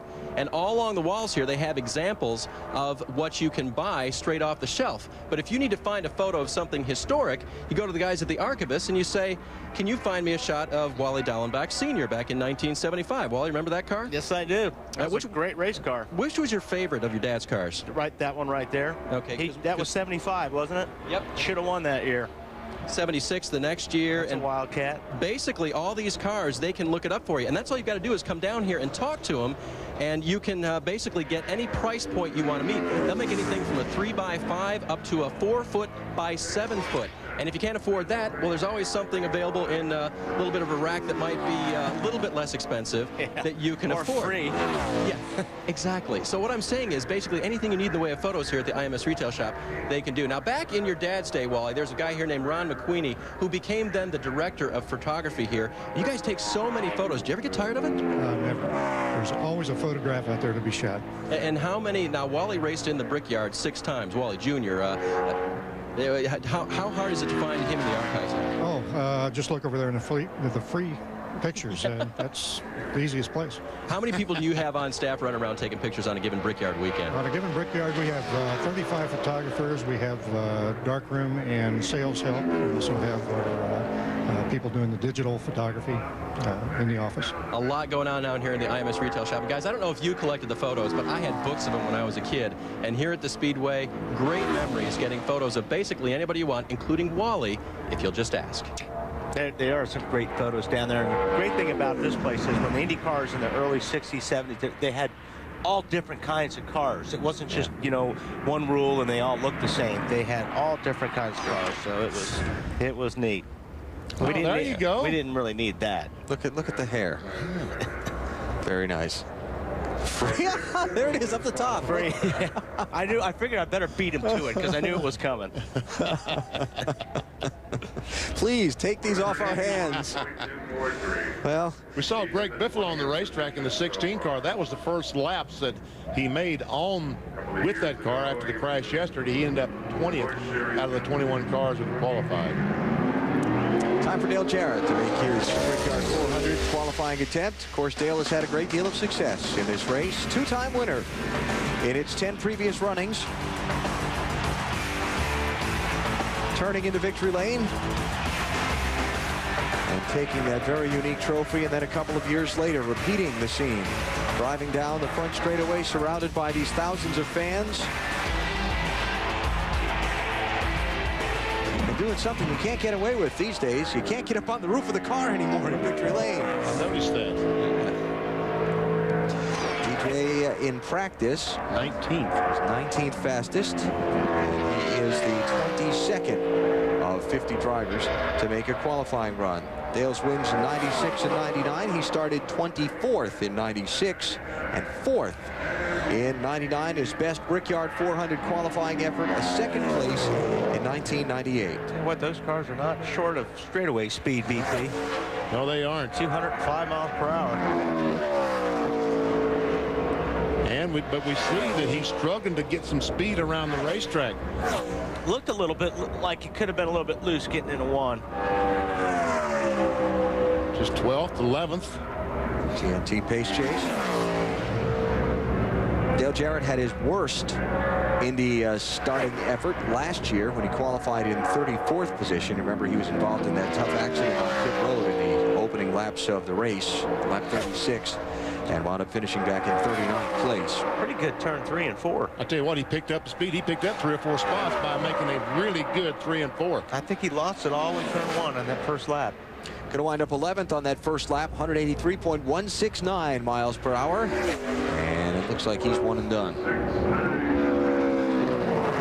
That would be true. So Dale Jarrett slides into his position on the inside of row number 6 for now. Matt? Bill Elliott is having a great time here on pit road. First off, you said you didn't know if you were Tony Stewart or Robbie Gordon by the color of your new uniform. And then you're doing your Tom Carnegie, your best Tom Carnegie imitation. You're having a lot of fun, aren't you, Bill? It's been pretty neat, you know, to come here on a little bit different deal. You know, there's a lot of pressure under one respect, but there's not a lot under the other. You know, if we can just get in this deal, you know, our draw for qualifying wasn't what I'd like for it to be, but we'll have to make the best of what we got. But, you know, right now we'll have to see what Sammy's put under the hood and Ray and all the guys. I see Casey's fixing to run here in just a minute, so we'll see what he does. It looks like Jeremy laid down a pretty good lap, and hopefully I can back up the rest of the Evernham Motorsports team. You've done so much in your racing career. What did winning here mean to you and to your career? Well, it was big. I mean, this sport is, you know, I'd won Daytona, I'd won a lot of other events, and to come here and as well as I had run here at Indy and not be able to put it all together was special, you know. And then Vistion coming on board to give me the opportunity to come back, you know, makes it that much more special. He's going to try to make 2 wins here at the Brickyard. Get one of those very special trophies and put this trophy case. Yeah, we'll talk about Bill's incredible record at Indy that Matt alluded to when he comes out to run in a little while. Here's Casey Kane, his Evernham Motorsports teammate, of course, the number 9 that Elliott drove to victory lane here at Indy a couple of years ago, 2002.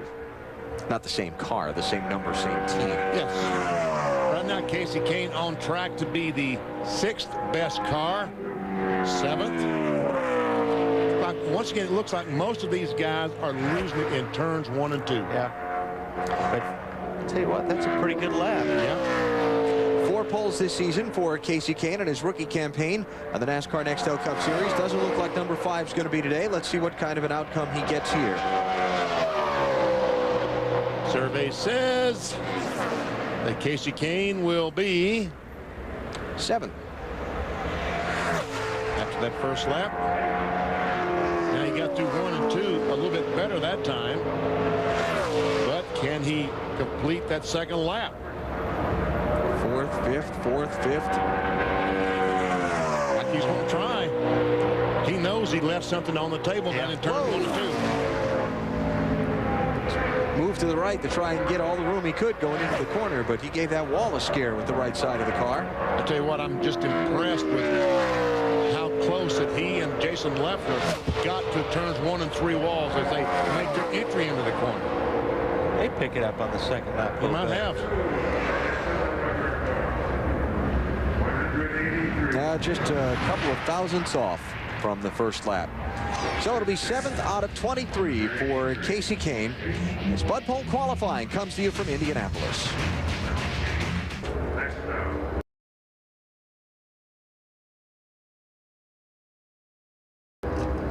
About midway through qualifying here at the Indianapolis Motor Speedway, Kyle Petty heading out on the racetrack. Ryan Newman currently 6th fastest. Kind of midway through the pack there, you drew qualifying. Is the track getting slicker? Just less grip. I mean, you can call it slick if you want, but you know, it's just not as ideal conditions as what Junior went out at the beginning of practice or beginning of qualifying there. So I mean, it's definitely a good run for our Alltel Dodge, and I think it'll definitely stay in the top 10. But just wish we could have been better. I think we had a car that's capable for the pole if we'd have been out at the right time. Thinks he'll stay in the top 10 and has never qualified out of the top 10 here at Indianapolis. Alan? Not in line with everybody else. All right, Marty, thanks. Kyle Petty is out on track now.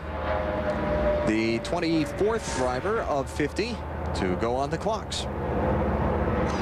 Kyle, one of his best finishes of this season last Sunday at Pocono. His best qualifying for the Brickyard 400, 4th. Well, the computer says that he's going to have to hustle. He's going to beat that 4th starting spot. Right now, he says he was on track to be about 17th fastest, 18th. Computer can't make up its mind. It's going to be the 699th career start for Kyle here on Sunday if he's in the field for the 400. Going the wrong way, BP. Yeah, the worst part about that is I remember when he made his first start. That's the worst part about that deal. Was it? Well, I remember he made his first ARCA start in 1980, I believe, and he won the first ARCA race that he started. First ARCA race he started, he won a 200-mile race in Daytona. Yep. You're 1 year off, but your recollection is correct. 1979 was the year, and his first Cup start was in Talladega in August of that year. So 79 he won the ARCA race. Yep. And for Kyle, 20th out of 24 on his first lap, 181.822 miles per hour. And from the looks of things, that's going to be it.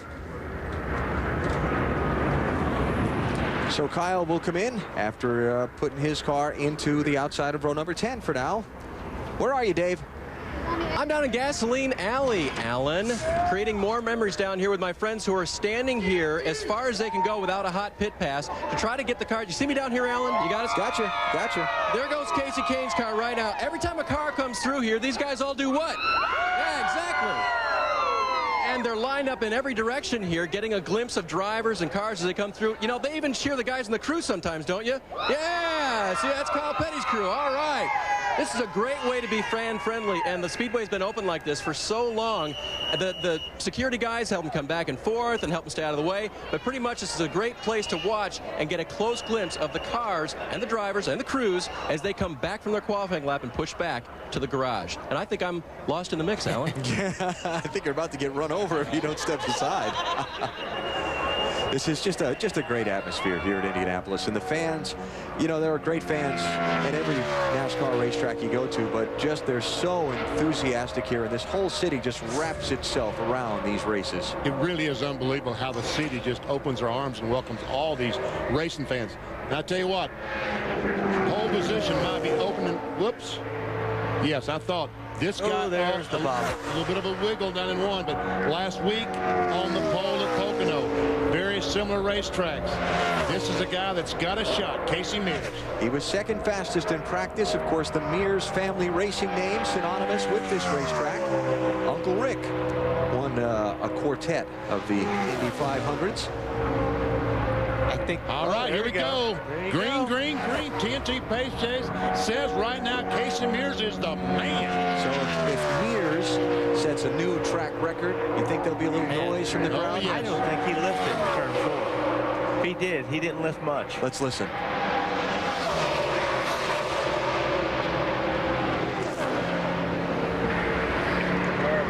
And it's a new track record. What do you know? 186.293 miles an hour. Wow. Exactly. 48:31. Wow. As Jeremy's out of breath. Casey Mears, new leader in Bud Pole qualifying for the Brickyard 400.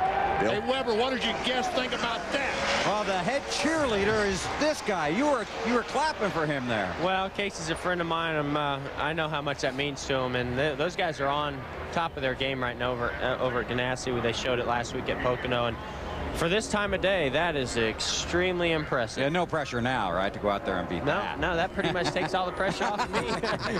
Not even going to try. I know that we've got a great race car, but we don't have that type of speed. But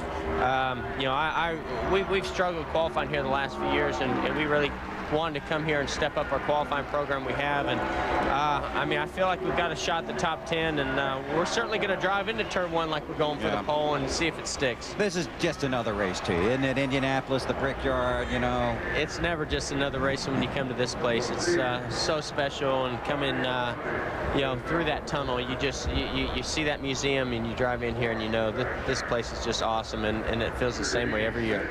Yeah. Alan, what happened to the 18 there? He pulling off the track. Yeah, good question. He went out for his warm-up lap and came right back onto pit road, Bill. So something up with Bobby Labonte, and we'll get the... He saw what Casey ran. Yeah. Get the pit guys to follow up on that as Bobby brings his car down. He's going to be put on the 5-minute clock. That's what happened. 5-minute clock's not going to help. No. He's going to need more time. Not good.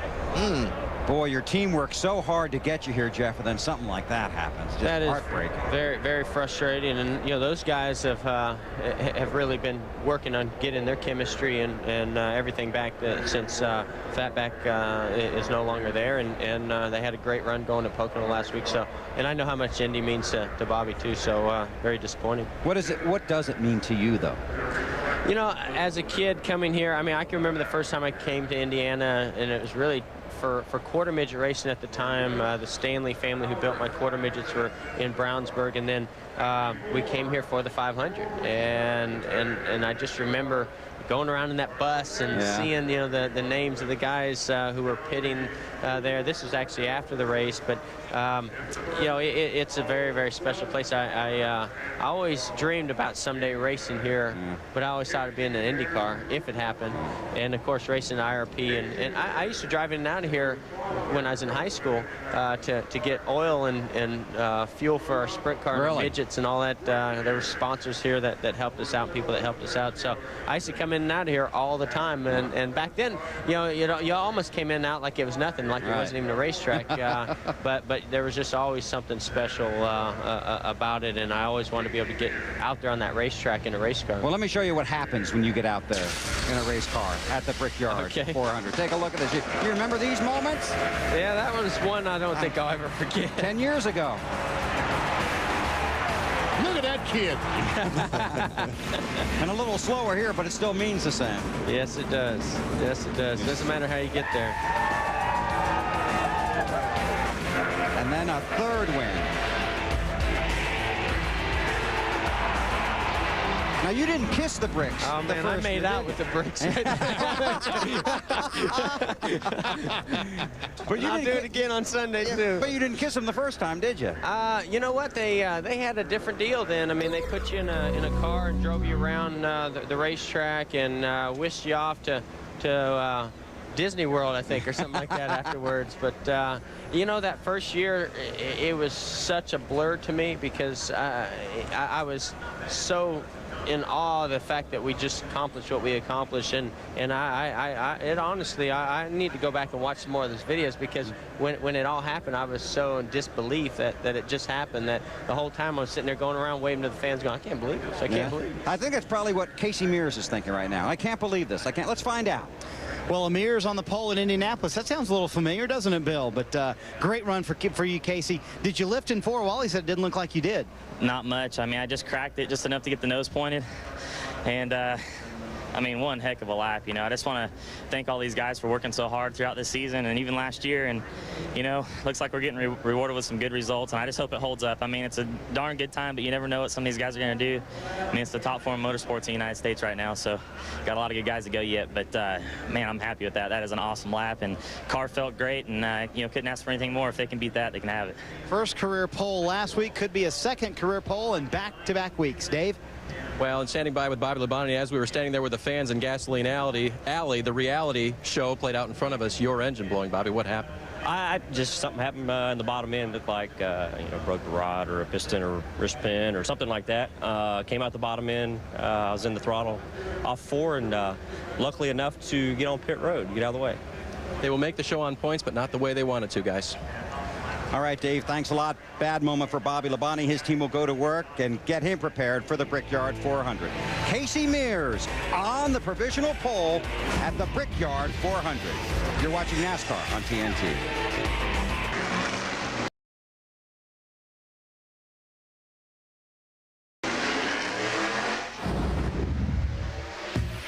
My money, yes or no? No. Drama isn't how you make your money. It's how far you'll go to settle the score. See Mel Gibson in Payback. Tonight at 10, one of the Saturday Night New Classics on TNT. And the 23 car now takes to the track with Tony Raines at the wheel. And that's what you feel like when you have a bad day at a track, that it needs to pay you back, doesn't it? Exactly. Yeah. Where are you going to end up? I don't know. I'd be really happy to be in the top 10. I think that's a good place to have track position. Anything outside of that, I'm going to be somewhat disappointed in. But Casey Mears certainly has given us some hope. I think we're starting to blame the track temperature, and we can't do that anymore. Yeah, that's right. You want to make your crew happy. I know you made a lot of people happy the other night. What is this thing all about? What is it? Well, that's a winning trophy for a team over at our bowling tournament. We do a bowling tournament here every year. With the Jeff Gordon Foundation, we benefit Riley's Hospital for Children here in Indianapolis, a great children's hospital, and we gave a check to them for $150,000 the other night. And thanks to the racing community, the local community here, your folks, everybody really came out and contributed and made that check possible. And I really thank all of them and all the fans and everybody who are supporting the Jeff Gordon Foundation to do great things like this for groups like Riley's. You're a better bowler than you are a golfer, aren't you? I am a better bowler than I'm a golfer, which really tells you how bad my golf is. Well, thanks for the invitation. We had a great time over there the other night, and thanks for coming up here. Good luck on your lap. Thank you very much. Three-time winner Jeff Gordon. Hey, ready Jeff. to go qualify. Yeah. You know, you got to pick up a half second to get in the top 10. A half a second from yesterday? From yesterday, yeah. Well, I felt like I should have run a 49 flat, so I only have to really pick up about a tenth or two, right? Okay. Okay. If you run a 49 flat, you might be pretty close to the top 10. Okay. Well, I want to break in the 48s. Okay. Okay. Good luck, buddy. Thank you. Tony Raines, 25th out of 27. Not too good. He is struggling, and I'm not sure that he's going to be able to go down in the provisional barrel and pick one up. Yeah, he's a little bit down there, BP. He's got 1, 2, 3, 4, 5, 6, 7 cars that are entered ahead of him on the point list as far as the division is concerned. Not too good.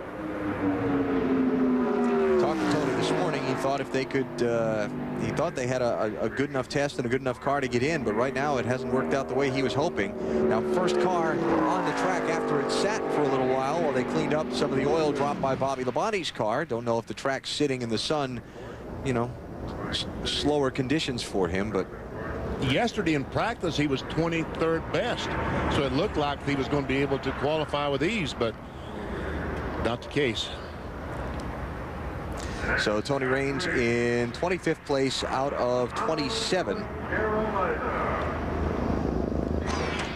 And turn one was a... Oh! It scrubbed off a few miles per hour right there. Man, talk about getting wide to make that entry into the corner. Almost gets in the outside retaining wall. Watch this. Definitely going to hurt your lap. Man.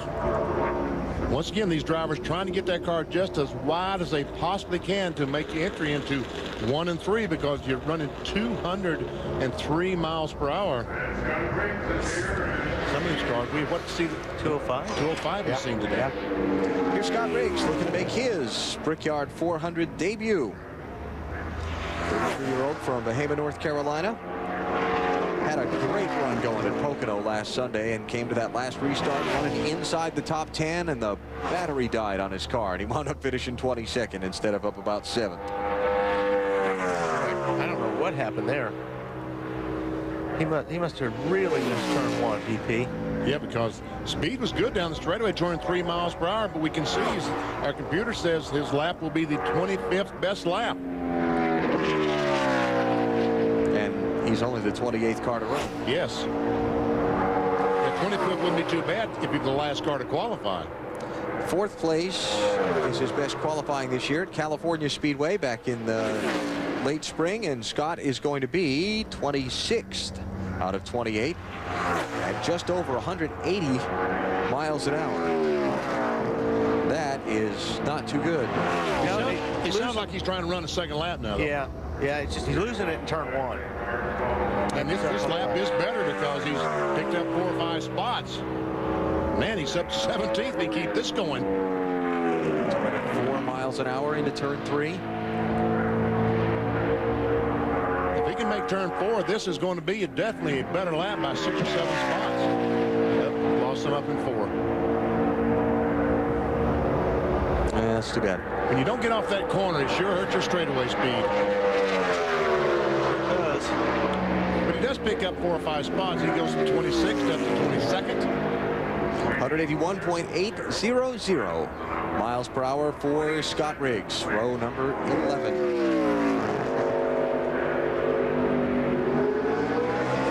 Here comes former Brickyard 400 winner Bill Elliott onto the racetrack just a couple of years ago, 2002. And Bill Elliott put his name alongside the other greats into the record books as winners of this event. You heard him talk with us earlier about what it meant to his career. That's what it meant right there. Yeah, exactly. Another one making out with the brakes. Yeah, boy. I don't know. Everham looked like he was getting after it too there. Listen to this for Bill Elliott. As far as qualifying, the last 3 times, last 3 years here, second, third, and he has finished in the last 4 years here, 3rd, 8th, 1st, and 5th. Not too shabby. Yep. In 10 Brickyard 400s, average finish of 7th. Best of all drivers that have run more than 5 races here. Now, as far as practice in this car, Elliott was only 27th fastest. This is the 3rd effort, the R&D effort out of the Evernham Motorsports Shop. I talked with Sammy Johns, the crew chief on this car, and the man who runs the R&D program for Evernham. He said this is an in-house chassis. They're trying to develop their own chassis building to where by the end of 2005, every car that comes out of their shop will be built within their shop entirely. Yeah, they're definitely trying some things with this team right here that they can't afford to do with the other 2 cars. So that's a great thing about having this program is you get to experiment. He was doing okay down in turns 1 and 2. Midway down the backstretch, he was 9th place, but he is coming back to be close to the top 10. 14th for Bill Elliott, 183.057 miles per hour average speed. Better right now. 8th best. This is about the same position he was the last time, but up in 3 and 4, he lost a lot of time. 201 top speed there. Not as fast as he went from 8th to 13th going through that corner.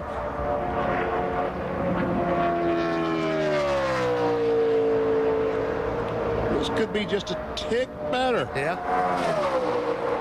Haven't seen that but a couple of times all day. Yep. I think he got through 1 and 2 better on the 2nd lap than he did the 1st lap. And indeed a 100th of a second faster on lap number 2 for Bill Elliott, 183.094 miles per hour, and it puts him 14th out of 29 drivers. Matt? Point leader Jimmy Johnson talking to his car owner, Rick Hendrick. Now, 48.31, can you beat that? I don't think so. It's never over until it's over, but Casey did an awesome job. That whole team did to blister a lap like that.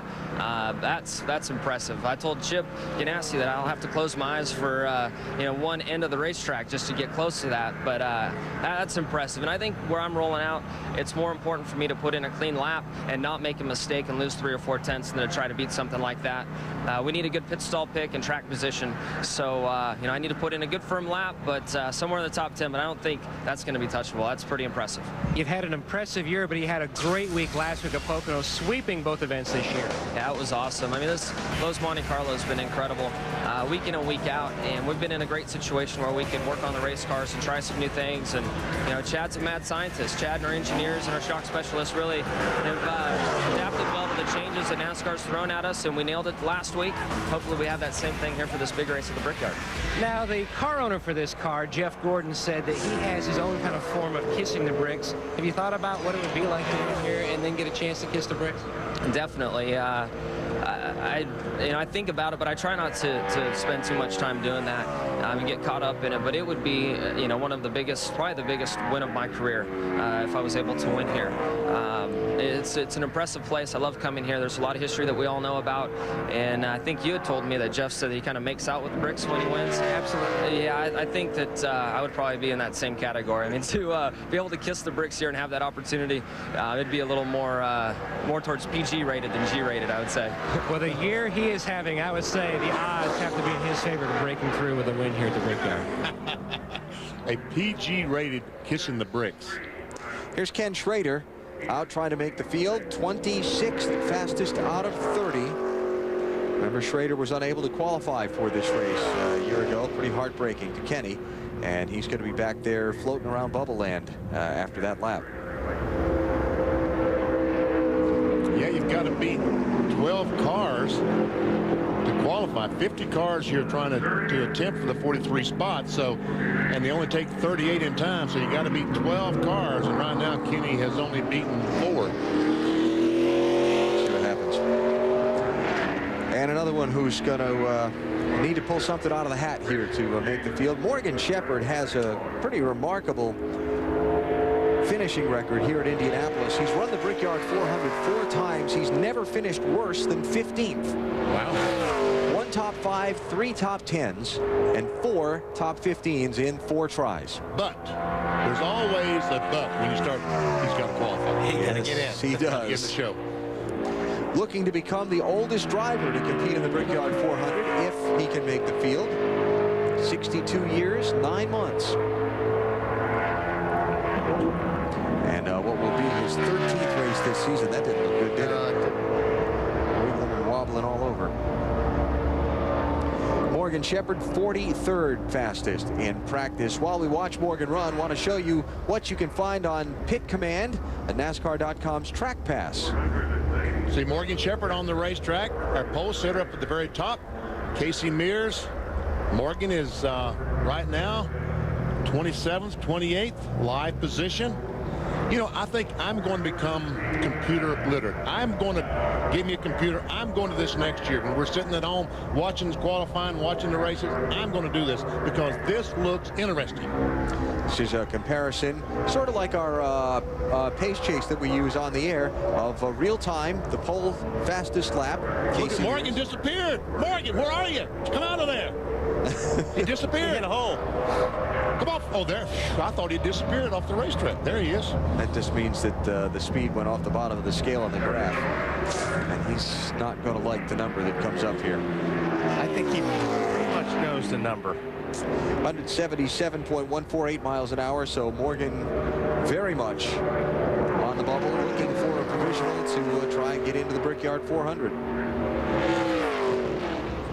And he realizes that what's the point, so he might as well just back it off and now run that second lap. So 29th out of 30 for Morgan Shepherd. Bud Pole qualifying continues from Indianapolis in a minute.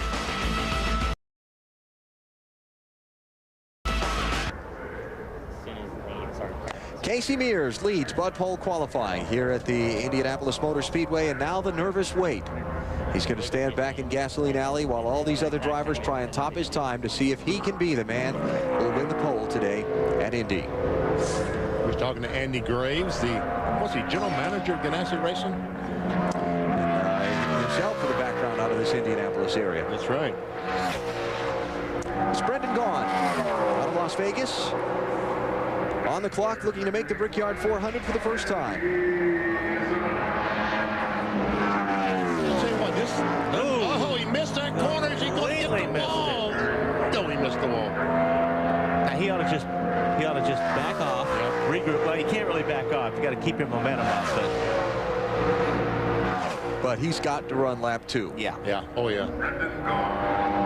He's probably can reach down in the provisional bag and get one out, but we'd certainly like to see how fast he can run in qualifying trim. He was 20th fastest in practice yesterday. And the best qualifying for Brendan this season. A couple of 5th place efforts in California and at Dover. Boy, they have the front of that car on the racetrack, that's for sure. All right, Brendan, regroups. Time to pick it up. See if turn 1 goes any better for him this time. My guess is it will be much better. By the way, 26th fastest on lap 1 for Brendan, 181.561 miles per hour. Didn't do much better, did it? No. He probably went up in there this time and backed up quite a ways from how he charged it the first time. I mean, it's got to be a natural thing, Wally. You go in there the first time and it doesn't stick. It's got to make you leery. You can't just throw it all out there on the table the second time. Well, actually, what you do is if you do that in 1, you test it in 3, and if you feel like the car feels good in 3 and 4, you will go back down to turn 1 and run it in hard. But the next corner after the one you blow, you'll definitely feel out. All right, did he run any faster? Nope. 181.561 on lap 1 will get Brendan Gaughan 26th position for now. See what happens. Get down into turn 1. You know, it almost looked like the car coil bound, or it just hit solid. It hit solid and took off up the racetrack. Wouldn't turn. You know, these teams are working to get these cars traveling so far and get that nose right down along the ground for aerodynamic purposes, body attitude purposes. I saw one team in there yesterday raising their engine. Oh, yeah. Inside the race car because it was bottoming out when they were going into the corners. Let me tell you something. The fuel pump diaphragm on the bottom of the fuel pump was too thick. They've had to narrow that up because the fuel pump was hitting the racetrack. Yeah. They've got the front soft, and then probably, like Jeff, I think somebody said earlier, they probably have about 1,800 rear springs in the car. Well, Jamie McMurray visited with us earlier on the wagon. Now he's strapped aboard his race car, trying to get a starting spot in the Brickyard 400 for a second time. He led this race in the late laps last year. Got bottled up in traffic on a late restart, bypassed by the eventual winner, Kevin Harvick. Looks like he had the race won last year, and on the restart had some lap cars in front of him, and as you said, the traffic just did him in. His finish of 3rd was the best Brickyard 400 finish recorded by a rookie driver. Whoa! Jamie was then. Sure looked sideways. Tell you what, there's a good lap there. Yeah. Yes, 3rd best so far. Remember, McMurray is Casey Mears' teammate. These cars come out of the same shops, Chip Ganassi Racing. 5th best, 6th. Here's where you got to nail it. All right, coming down to the line. He's going to easily be in the top 10, looks like. How far up? Ball's still sliding into the red, though. Let's see. 8th place for Jamie McMurray. 184.222 miles an hour. Remember, he said he was going to run 1 and 2 on the second lap and see how he felt about it. I'd be surprised if he runs the second lap. I think he felt it wasn't too good. There it is. So he's done. McMurray 8th out of 33 drivers with his Bud Pole qualifying run done. What kind of Indy memories are you making now, Dave? You know, Alan, one of the best memories you can have is what you drink and what you eat when you're at the Speedway. And here at Indy on a Brickyard weekend, they will go through 10 tons of French fries served up with 700 gallons of ketchup just for starters. But let me show you the real star of the Indy Brickyard 400 weekend. And ma'am, if I could slip by here for a minute. Can I cut in line? Oh, thank you very much. One tenderloin, please. The pork tenderloin here at the Indianapolis Motor Speedway is what is the king of sandwiches. One, please. Thank you very much. Here it is right here. This is a breaded pork tenderloin, not the dreaded pork tenderloin, the breaded pork tenderloin. And you know how you rate a pork tenderloin? VP, can you draw me a scale there, maybe 1 to 10? You rate it by how much of the tenderloin is sticking outside the bun. And I give this one an 8 or a 9. Pretty good stuff. So after this, of course, you have to go dress it up, guys. What do you want on it? Somewhere in there, huh? Okay. Yep, somewhere in there. What do you want on it, BP? Little mayonnaise. No, don't have it. Let me show you what you put on it. I went to school in Indiana, so I got served up a boatload of these things. Okay, what do you put on? You got to put on some relish. And believe it or not, this is squeezable relish. We didn't have that back in my day when I was in school. And you got to put on the mustard. Ma'am, do you mind after you serve your burger there, do you mind hitting me here once with the mustard right there? Okay, way to go. Thank you very much. You got to put pickle relish and mustard on it, BP. And that's the pork tenderloin here at the Indianapolis Motor Speedway. 15,000 will be sold this weekend. Dave. 15,001. If you're going to put some relish on, put some relish on. Don't play with it. Had a little trouble with the relish here. I'm okay. Little backed up. Oh, there we go. Yeah. Better. Like I said, mustard and relish. That'll go. Good. Now, I hope he's going to bring that up here to you now that he involved you in that whole thing. I was hoping he would. Yeah. Here's Ricky Rudd. About to finish his first time lap in the Wood Brothers Ford. Rudd in practice was 33rd. Wow, and he did not get any straightaway speed there. Just barely hit 200. And he's going to be 31st fastest at 180.934 miles an hour. His team just has struggled this season, and it continues here this weekend for the 97 Brickyard 400 winner. Better days for Ricky Rudd here at the Indianapolis Motor Speedway. When he won the Brickyard 400 as an independent single car team, and he was the owner of this car. Owner, driver, paid the bills, and that was a more dignified kissing of the bricks there. Well, that was the G-rated. So we've gone through 34 of 50 drivers to make the field for the Brickyard 400. Casey Mears, the fastest lap so far.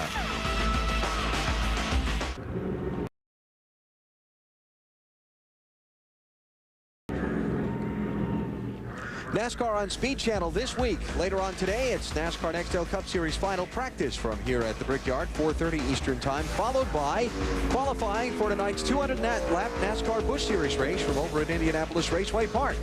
Later today, NASCAR on Speed. And guess who's driving this car, folks? No. Alan Teller. This is Todd Bodine this week. Driver change as of early in this week, and Todd is going to be behind the wheel of this Arnold Motorsports Dodge for the rest of this season. In fact, this team is going to start fielding some NASCAR Craftsman Truck Series efforts as well that Todd is going to steer. He said, if this team fields it, I'm going to drive it the rest of this season. And looking to make the Brickyard 400 field for them now. Well, he's got to pick it up.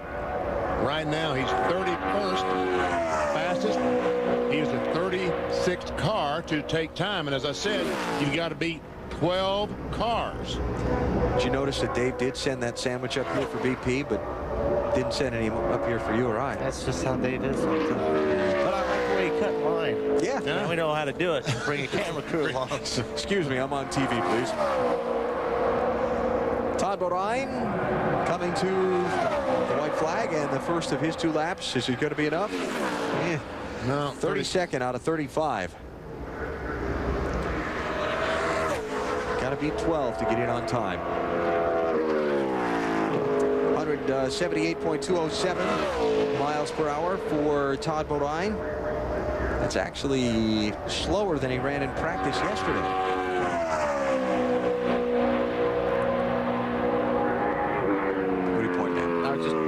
Top speed. 199, wasn't it? Yeah, 199. Todd, the best qualifying here at the Brickyard of 10th place, 2001, when he was driving for Travis Carter. This will be his 7th start in this Brickyard 400 if he can get in. Best finish 9th back in the inaugural in 1994. Driving for Butch Mock back then. Well, it's like 32nd has it. Yeah. 32nd out of 35 for Todd Bodine. Jamie McMurray just came off the track. Let's hear from him. Yeah, well, the top 10 run, Alan. And Wally talked about how you have to have the perfect lap here in Indianapolis, and you had to wait on the gas just a beat in every corner. Is that what put you back in the top 10? Yeah, just a little bit too tight getting into every corner. Just couldn't get back to the gas quick enough. We made a camber adjustment last night, and Donnie and I talked for like 2 hours on the phone because we knew we were really close. We just didn't really know what to change to make it better, and thought it would work, but just it helped like half. Just needed a little bit more, but pretty good day for the Haviland Dutch. Recalling from last week, did you have any problems putting on your glasses this week? No, I put them on before the camera came on. I can't, you know what? Of all the things to be known for, I don't want to be known for poking my eye with my glasses, but it's cool for Oakley, I guess. Mike Wells, do we have that videotape? Do we have the videotape from last week? Very nice. Okay, very good. There are cameras everywhere, folks. You must be careful. Yeah. No. Oh, boy. Especially when Wally's around, because he'll make sure if you do something embarrassing, we'll pull out the tape and show it. That's what they're there for. Here comes Ricky Craven. Humble pie fed to everyone. Yep. Craven on the gas in his tied ride. Ricky was 35th in practice. Still to come, Jeff Gordon, who'll be out next. Jimmy Johnson a couple of cars away. Kevin Harvick, the defending pole winner and Brickyard 400 champion, has not made his laps on the clock yet today either, and everybody chasing Casey Mears so far. So far, 36 cars have taken time, and Craven so far has beaten it's like 8 of them so far. He was about 25th, but he's losing some time up in 3 and 4. It's been kind of a struggle 2004 has for Ricky as far as qualifying. Only one top 10 start so far this season. Yeah, it's one of those years that you can't even get a good pick. When everything goes wrong, everything goes wrong. Yeah, they even picked a late number today when you want the early draw. 31st on lap 1 for Ricky Craven, BP, 181.210 the average speed. Not good. And the computer says that this lap is about the same as the first, no better. It'll get worse, I believe. Probably will. Best Brickyard 400 qualifying for Ricky, 6th, 1998. He finished 9th in 2001, driving for this 32 team for Cal Wells. And this week, he has Richard Childress power under the hood of the tied ride. All right, no better. A bit slower on lap 2, so Ricky slots in 31st place out of 36 that have gone so far.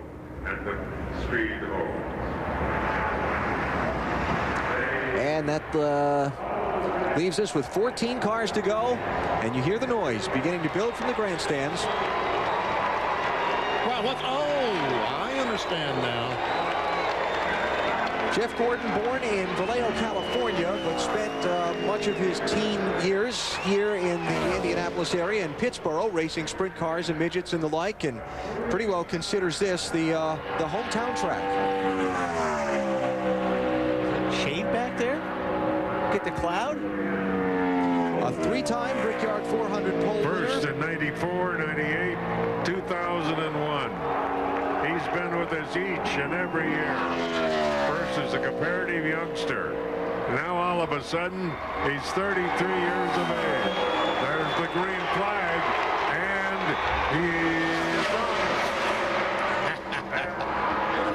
Tom Carnegie, long-time public address announcer at the Indianapolis Motor Speedway. This is a good lap. Oh, he didn't get off turn 1 very good. He slid right when he got to the bottom of turn 1. Slide in there, too. Jeff Gordon in practice was 14th fastest, and the lap that he ran was 182.256 miles an hour. If he runs that same lap now, he's only going to be back about 20th. I think he said that he wanted to be in the top 10. I believe he is. 9th, he can probably hold that off this corner. With that Hendrick engines, he might be able to pick up some down this front stretch. Let's see. Yep, picked up 1, looks like. 9th best. Okay, that's enough, Jeff. 183.910 miles an hour for Jeff Gordon. Leads all drivers at Indianapolis in pole positions, wins, top 5s, races led, laps led. And he'll look for a 4th win in the Brickyard 400 on Sunday, possibly from a top 10 starting spot. Casey Mears is the leader in Bud Pole qualifying at the Indianapolis Motor Speedway on TNT.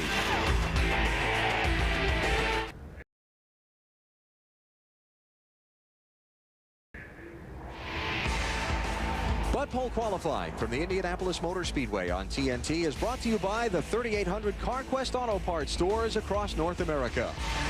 And by Wendy's new home-style chicken strip salad, a sensational salad that really satisfies. Wendy's, it's better here.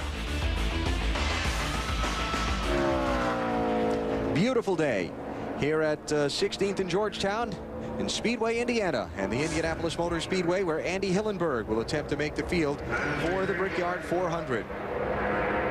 Hillenberg, the owner and operator of the Fast Track driving school, one of the different driving schools where they let you take laps around a big track in a NASCAR type stock car. Remember, I'm trying to remember how many years ago it was, 2 maybe, that he came here. Andy is from Indiana, an Indiana native. His fates and fortunes took him from open wheel racing into stock cars, but he came here a couple of years ago with a shot to try and qualify for the Indianapolis 500, and he made the race, and the scene, the emotion on him making a race at the Indianapolis Motor Speedway was just terrific. Yeah, I remember that. That was pretty cool. And the 2 Andy Hillenberg racers. Yep. One drives the stock cars. This is the Indiana Andy. We have the Oklahoma Andy. Yep. World of Outlaw circuit. Yep. Andy Hillenberg's going to need to pick up some speed from practice if he's going to make this race at the Brickyard. And not going to do it that first lap. Not that way. 176.322 miles an hour for Indiana. Andy, 36th out of 38. And in practice, he was 48th out of 50. So this may be one of those where the story doesn't have a happy ending. No, not like the Indy 500 you talked about just a moment ago. Yeah. You know, some of these teams come here knowing the deck is stacked against them. They're coming with a team that doesn't have a major sponsor. They don't run all the races. They're trying to compete against the Hendrick Motorsports and the Everhams and the Roushes and the Yateses to get a spot in this race. But it's nice to see in some ways that the dream is still alive enough. People still believe in the dream that you can come here and give it your best attempt, and it just might happen. Well, you never know what's going to happen. I mean, you know, really, when you're in that position, you are hoping a couple of guys blowing some engines or having some problems to where that gives you an opportunity to possibly start this race. So Hillenberg done in 36th place out of 38, and a man who was very happy at this racetrack a year ago today and tomorrow is with Matt. He's not happy right now, though, Alan, because there is what Ray Evernham calls a money cloud, but I don't think you're going to catch it in time. No, we're going to stall until we get one of these other clouds, but you know, last year we got the full benefit of the draw, and this year we got the full other end of the spectrum, I guess you could say, from the draw. But all in all, it's pretty awesome to meet Andy, to come back from last year winning the race, and Jim Goodwrench Chevrolet was pretty good when we unloaded it yesterday, and then I drove it in the wall once off of turn 4 already, so broke our brand new car in. But all in all, we'll see what happens and go about it on Sunday, and wherever we start, we start. You keep talking about how last year's win was a dream come true for you. Yeah, I mean, it really was, to go through everything as you're growing up, and you know, I wanted to race. I thought I wanted to race Indy cars, but I didn't really know what I wanted to do, and to grow up and then go into stock cars and then come here and win the Brickyard 400 was pretty cool for myself and the whole race team and everybody involved. So it was pretty much a dream come true. Now, Jeff Gordon's trying to make it 4 wins here in the Brickyard 400. DJ's trying to add another win, but you could become the first back-to-back winner in this event. What would that mean to you? I like when you tell me things like that. They said last year when we sat on the pole, they said, you know, nobody's ever won from the pole, and we won the race, so nobody's ever won 2 times. So well, that'd be a good way to get our first win again this year. See, it's just my job to give you motivational tools, and I will be invoicing you for said motivational information. I didn't really know you had a job. I just thought you were out here sunbathing and you know, soaking up all the rays and hanging out with the people. I see Dave Burns, he's out there, and he's in the food court. Yeah, there wasn't anybody there. what was he doing when there was no people? He should be out here on pit road while the people are. He's over there in the food court looking at pictures of Wally with gray hair. That's 3 pictures. Yeah. 3 pictures at that. Those were real race cars, huh? That Wally drove? Big Wally drove. Oh, Big Wally. I was going to say, when was the last time Wally drove? Well, we had a go-kart race last year at Talladega. Did he win? No. Who won? It was more like, let's see who can wreck whom. Oh, well. Was he been in any of those? Hey, heck, I'm in a few every week. I don't have to go to the go-kart track to see who I can wreck, but, or get wrecked. So, I mean, it just depends on where you are. But I don't know. We have a lot of fun, and I'm not picking on you, Wally. Hey, you're invited. Jochen told me to start it, so tell him he decided to do something today, and one of the guys on the crew had to give him that stat about back-to-back wins. So I don't know what the hell he's doing. And by the way, you're invited to come with us at our next top secret go-kart fiesta. Why has it got to be top secret? You scared somebody might show up that can drive? Wally is. Oh. Well, you definitely don't have a weight advantage. I'll give you that. Okay. Ooh. And with that parting shot. And that was a great parting shot. Yeah. Jimmy Johnson is on track on his warm-up lap. Kevin LePage was 34th with his qualifying run. By the way, Bobby Labonte's 39th. We saw him have an engine problem during his qualifying run. Kurt Chemerney on the bubble. We begin the bumping process now, and here comes Jimmy. 4th fastest in practice. The championship leader in the NASCAR Nextel Cup Series trying to bump Casey Mears off the top spot, and he's got a little bit of shade on that pavement that could help him. Every little bit helps. How did that jump? Wow. Just that he had to breathe the throttle a little bit more than he wanted to. Making a good comeback. Man, the computer says he had all kind of trouble down in turn 1. What a terrific comeback. He's up to 6th place already. Jimmy Johnson with 7 finishes of 1st or 2nd in the last 11 races. 4 wins so far this season, looking to make his 3rd start in the Brickyard 400. And it might or might not be from a top 10 spot. Looks like it is. Well, for now. Computer says 8th, and it is 9th. On NASCAR's official timing and scoring, 184.090 miles an hour for Jimmy Johnson, just ahead of Jeff Gordon. One and done for Jimmy. Bumps his teammate back a spot. Kirk Shelmerdine is bumped out of the Brickyard 400 field on time, and Andy Hillenberg will be on the bubble. And now we have 10 cars to go. Casey Mears, the leader in Bud Pole qualifying at Indy.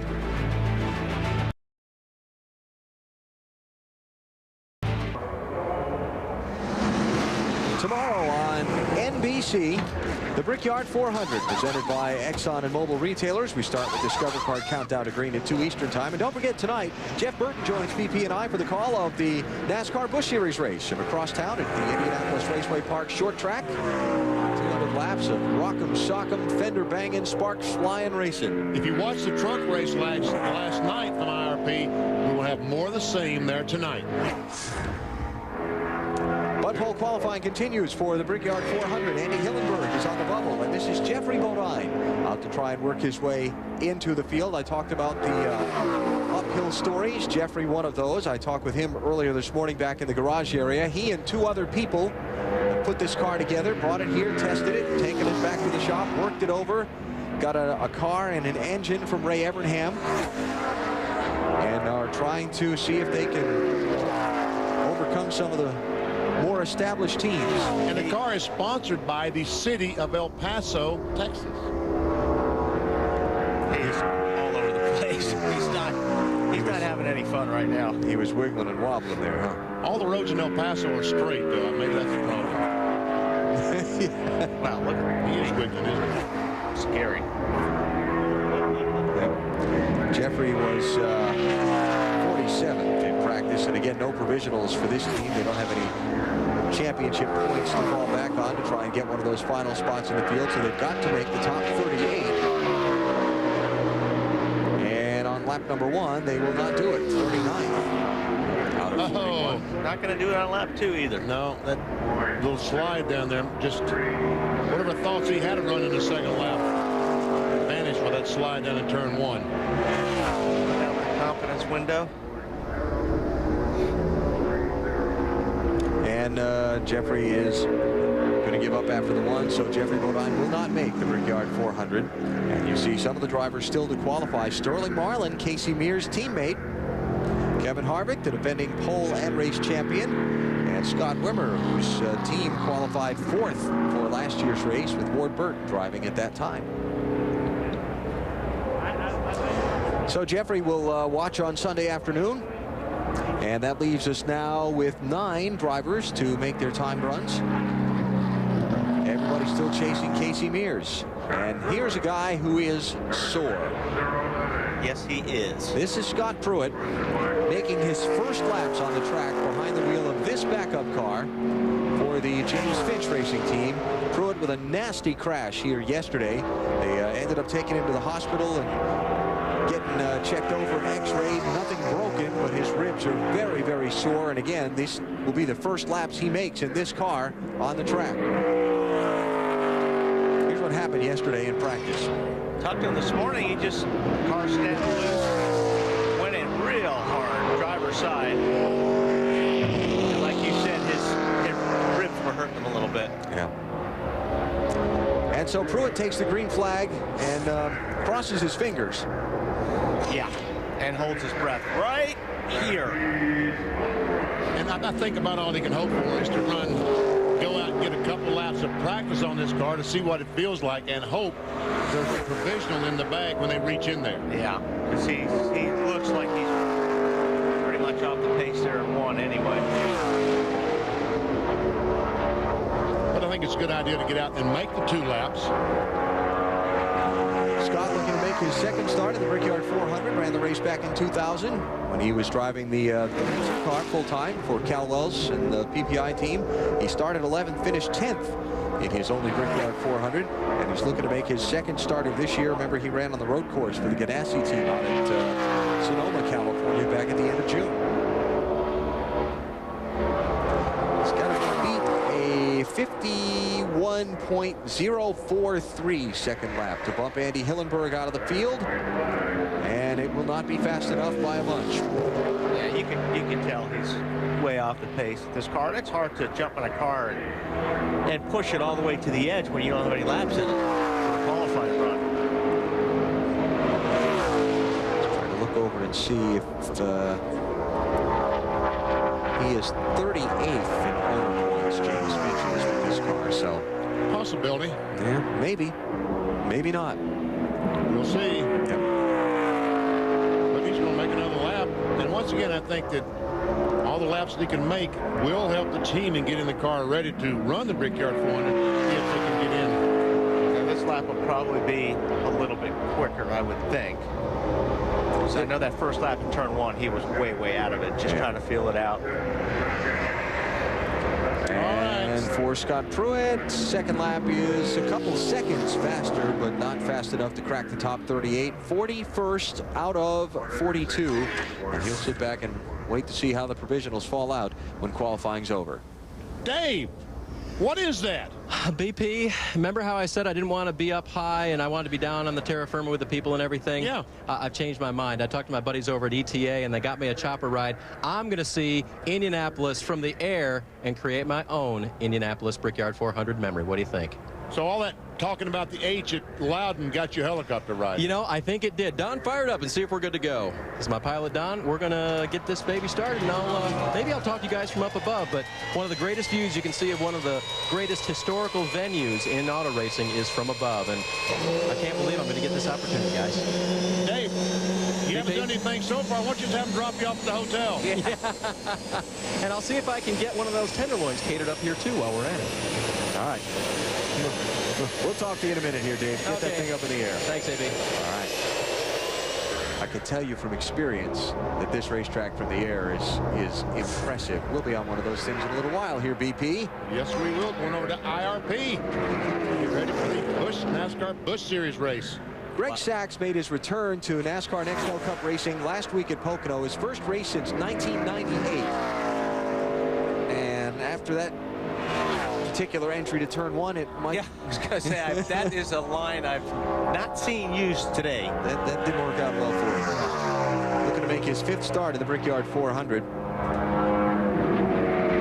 What would be his 260th start in Nextel Cup racing. Greg, this team being formed new over this summer. They have plans to run 2 cars the entire season next year. One for a young driver, one for Greg. And they plan to do it out of Daytona Beach, Florida, instead of the Charlotte, North Carolina area where most of the teams are based. All right, let's see what he did on that first lap. Got in. 38. Oh, man, he is juggling down there. Bumps Hillenberg. 176.346 for Greg Sachs. Very nice, Dave. Wally, I would have asked you to do this, but I don't trust you at the wheel of this particular vehicle. Boy, I don't blame you.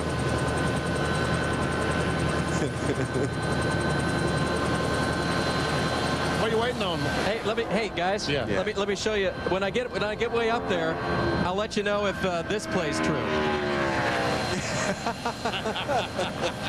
You know what? Here's the sad part.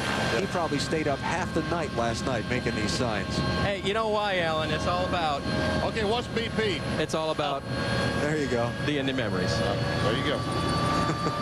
All right, Greg Sachs completes that second lap a little bit slower, so it's 38. So he is in, but on the bubble. And there are 7 cars to go. We haven't heard from Bill in a while. You still out there? Here? I'm still here, and I've been joined by our provisional pole sitter. How are you, Casey? I'm good so far. Yeah. So far, you going to watch your teammate here? Yeah, we're going to watch him. He was really good in practice, you know, so there's still some strong guys left. I hope everything holds up. It was a good time, man. The car felt great, you know, and then hopefully it hangs in there. Yeah, it looks like Sterling caught a cloud here. I know. I'm watching these clouds rolling. I'm like, where man, are they coming I would have liked to have one of those. No. Sterling was 3rd fastest in practice, Bill, and if he catches a cloud, it could get interesting. Very interesting. Hey, Casey. Yes, sir. If you'd had a cloud, you'd have scared yourself to death down in turn 1. I scared myself half to death anyway. Bet you did. The car was just working awesome, man. We ran really good in practice, and we knew we were gonna have to step it up. Everybody was in qualifying. The guys just did a great job with getting the car right. And a little bit free in, a little bit free off, but it was I didn't have to get out of the gas, so that was big. Now watch closely. Let's see what happens here. A little bit high there in turn 1. Yeah. You can critique your teammate. Yeah, he's been around this place a time or two. Yeah. I think he looked good off turn 2. There's the thing Casey really wants to see. The red dot. Yep. If we can see red dots the rest of the day, I'd be a happy guy. I'll bet you would. Oh, man, something's amiss here. Look, he was 2nd or 3rd best off the 2nd corner, and he's down to 10th now. Yeah, the sun's come out and got pretty hot. I mean, getting some clouds, but the track's definitely heating up a little bit, and hopefully that plays in our favor. It just gets a little bit hotter and slows these guys down a little bit. That little ball should be a target right now. I don't want to give anybody else to shoot for. Yeah. You know, no targets, no. Looked like he had a little trouble 1 and 3, but he nailed 2 and 4. Yeah, he come off of 2 and 4 real good. 10th fastest. That's a good run for Sterling. 183.959, Bill. 6 to go. Who do we got left? What's happening here? We got we got Harvick. You got Harvick to worry about. Last year's race winner, so you can worry about this guy. There's still some strong guys. 30 car, Blaney's going to go out. Yeah. You know, who's that? Wimmer. Wimmer can go got pretty Wimmer. good. So We got the 30 left to go with Blaney. Some guys this isn't fun, man. I was over there killing my time signing autographs, just trying not to think about anything. Now you guys got me thinking about it. I'm getting worried. But this is 2 weeks in a row for you too. Yeah, it's awesome. I mean, we really had a great car last week, and we brought a different car here actually, but the same exact setup that we had at Pocono. These guys, they said it's the easiest weekend they've ever had. They pretty much just waxed the thing, put a little more tape on the front, and we went and qualified. So hats off to Jimmy Elledge. I mean, he's the one that decided to take the qualifying setup that we had in Pocono, and it worked out really good for us. All right, you're going to stay here till the end with us, right? I'll stay here with you, absolutely. All right, we'll step aside. More qualifying from the Brickyard as we get ready for tomorrow's 400-mile race here at the Indianapolis Motor Speedway. Qualifying will continue on TNT. Dave's got a great view, doesn't he?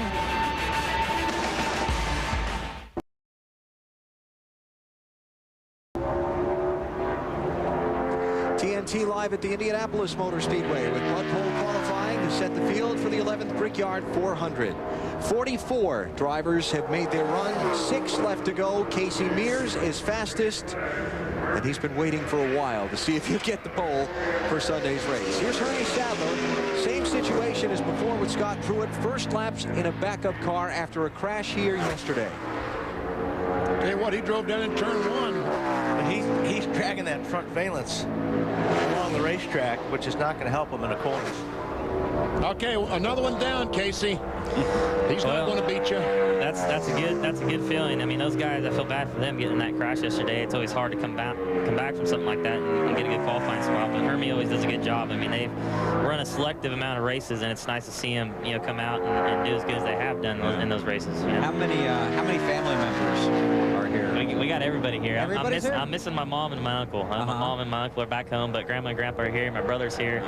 Got a lot of family still back home in Bakersfield, and it's just I don't even know what to say right now. I don't want to say anything. I want to talk, but I don't want to talk about it because I'm just nervous. Well, your phone's been ringing, right? My phone keeps ringing. It's ringing again. Is it ringing again? Whoever's calling me right now, I'll get back to you here shortly. He's busy, folks. Give him a break. Hey, Bill, we got to let Wally go because he's got to go get ready to do Wally's World. I've got a date. You got a modeling thing set up here? I didn't set it up, but I'm happy to oblige. Nikki Taylor's going to go ride in the Wally's World car here, Casey. Oh, wow. Yeah. I'm in the wrong spot, I guess. Yeah. Brittany, I didn't mean that back then. I hope you guys are doing good. Hermie Sadler, 38th. He got the bubble spot. Morgan Shepard gets bumped. But Hermie, a lot of good cars left. Dave is high above us here somewhere, Dave. Yeah, and Casey, I wish I'd seen your lap from up here. I saw a couple of slow ones, but I did meet some fans down below when I was down there who were big Casey Mears fans, so they were pretty pumped about your lap. That's cool, man. It's fun here at Indy. That my uncle's done so well here in the past, and he's created such a fan base. It feels good to come back to Indy and have all these guys cheering for us. Look up to your right, Casey. I'm going into one here. You see me up here? I'm going into one. How you doing, man? How you doing, everybody? And this is great. I can't believe it. This is a great way to see Indy. It's unbelievable. You can see all the places on the grassy berms where people can sit and watch the race, as well as watch the cars go around the track. I just wish we could do it all day. You're the chopper man. Every time we see you, you're in the choppers or talking about choppers. You're doing pretty good. Well, watch out for that jet that's going by, would you? Hey, thanks to the guys at ETA, they keep this airspace clear, clear, clear. Very good. Well, Dave can look down from there and see Derek Cope on his warm-up lap. Derek, the 1990 Daytona 500 winner, his first week aboard this car. This was a car Todd Bodine vacated to go to the 50 car. It's my program. Yes, it'd be a lot easier. Derek looking to make the Brickyard 400 for a 7th time BP. He's going to have to pick it up. 38th, he is. Hermie Sadler on the bubble right now. And the time that you see Cope, 37th, 36th, that's based on the pole speed of Casey Mears. And right now, Cope would be in. Oops, dropped one. It's okay when it went one in that direction. Yeah. 38th, right on the bubble of qualifying or not qualifying. These clouds could get out of here. I'd be happy. You don't want Harvick to get that cloud, huh? No, I'm waiting for that sun to come out. Were you watching him there? He's looking around at the sky. No, we can see it. That's terrific. White flag for Derek Cope, and let's see if he got into the top 38. He does. Bumps Hermie Sadler, and Derek Cope is now on the bubble. All right, look at all the water out from under that car. Look at the water down in there. Did you see that, Casey? Could you see that? Yeah, it looked like a bunch of water or smoke or something was coming out of the back of the 98. 50.665 for Derek Cope. Maybe that'll make up for the cloud he's getting. Now Harvick's a guy to be concerned about. Yeah, well, I think he started first here a year ago. Yeah, and he's a fellow Bakersfield guy, yeah. and ran really well here last year. So I'd rather not be watching this right now. Yeah? Well, you guys come up here and made me watch this. We didn't make you. We invited you. You invited me. That's true. Yeah, I'm glad to be here. Butterflies? Absolutely. Yeah. When you say you haven't talked to your uncle, are you talking about Rick Mears? Yeah, I haven't talked to him just recently. Right, but you said he's not here. here. Yeah, he didn't make it here this weekend, and I talked to him a couple days ago on the way up here, and obviously wished me good luck. And he's had a lot of weeks in a row where he's been going to races and doing appearances, so he's still on the road pretty hard, and he wanted a weekend to himself, so he's hanging out this weekend, and I'm sure he's watching on TV. I'd like to say hi, Rick. I hope we do it for you. Well, here we go. Green, he's off and running. Yeah, but red on the pace chase. Whoa! Oh. That'll cost it. Thank you, sir. Kevin Harvick has never qualified worse than 11th for his 3 Brickyard 400 tries. Until today. 11th, 7th, and 1st. His finishes 11th, 5th, and 1st. Oh, we just about got turn 3 a little bit too high. So this is not going to be a very good run, Casey. A little bit loose getting in there. He's driving the heck out of it. He is. Whoa. Well, that's a good bullet. It won't be for lack of trying for Kevin's part. But the numbers are going to come up a little bit shy of where he was hoping. 32nd for Kevin Harvick. Wow. 181.408 miles an hour, 49.612 seconds. Derek Cope is bumped, and Kevin Harvick is disappointed. He is extremely disappointed. Todd Bodine in the 50 car is now 38. That thing was loose. Big time loose. Man, was it ever. And that track was about 11 degrees cooler just then than when you went out. Really? Yeah. Wow. So those clouds do make a difference. Yeah, we didn't have a cloud in the sky, I didn't think. I was thinking, come on, give us a little bit of something, but thankfully, I don't think we need it. Casey, when's the first time you can remember coming here to Indianapolis? You know, what's funny is I haven't really been here until '94 when I won a USAC championship. I came here to hang out, and Brian Barnhart, one of the head guys with the Speedway, took me around in a Suburban in the snow. It was the first time I've ever been here, and I got to drive it around a little bit, and it was awesome. You know, I'd been so young when my dad was racing, you know, in the early 80s that I stayed home, and I couldn't get in the pits or do anything. So, and by the time my uncle was doing real well and running a lot, my dad was racing off-road, and I was racing by that time, so I didn't get a chance to make it out. And it was awesome to come here for the first time. I think it was in '94. And, you know, it's funny to be back here in a stock car now and be running good, running towards the top, and it's cool holding the Mears name proud. I hope we pull it off today. 3 to go. How do you feel? Feeling a little better. A little bit better. Here's Scott Wimmer on the clock. This team qualified 4th here a year ago, but they were only 34th fastest in practice on Friday. Not bad there. Not bad at all. But 15th, 17th best. Our TNT pace chase says, hey, Casey, you are looking fine. Thank you. A couple more here. Scott Wimmer had one of his best finishes of the season last weekend at Pocono in Pennsylvania. Got a couple of those lucky dog free passes, got back on the lead lap, came through to finish 11th. Of course, he opened this season finishing 3rd in the Daytona 500. And let's see how he makes out here. Well, I think he's going to be, again, like Harvick, he's not going to be very happy. 33rd best. He has bumped Todd Bodine. Kevin LePage is now the car on the bubble. 2 to go. I tell you what, Blaney can put in a lap sometimes, you know, so I don't know. Scott's going to stay on it for his second here. Looks like he is. Our computer says it's not going to do him any good because right now he's on pace to be 37th, and he was 32nd the first time by.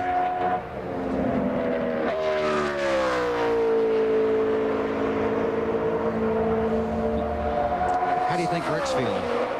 I don't know, Rick. How you feeling? That phone rings in your pocket. We'll know. Yeah. That's right. All right, lap number 2 for Scott Wimmer, a little bit slower. And then there were 2 separating Casey Mears from the Bud Pole Award for the Brickyard 400.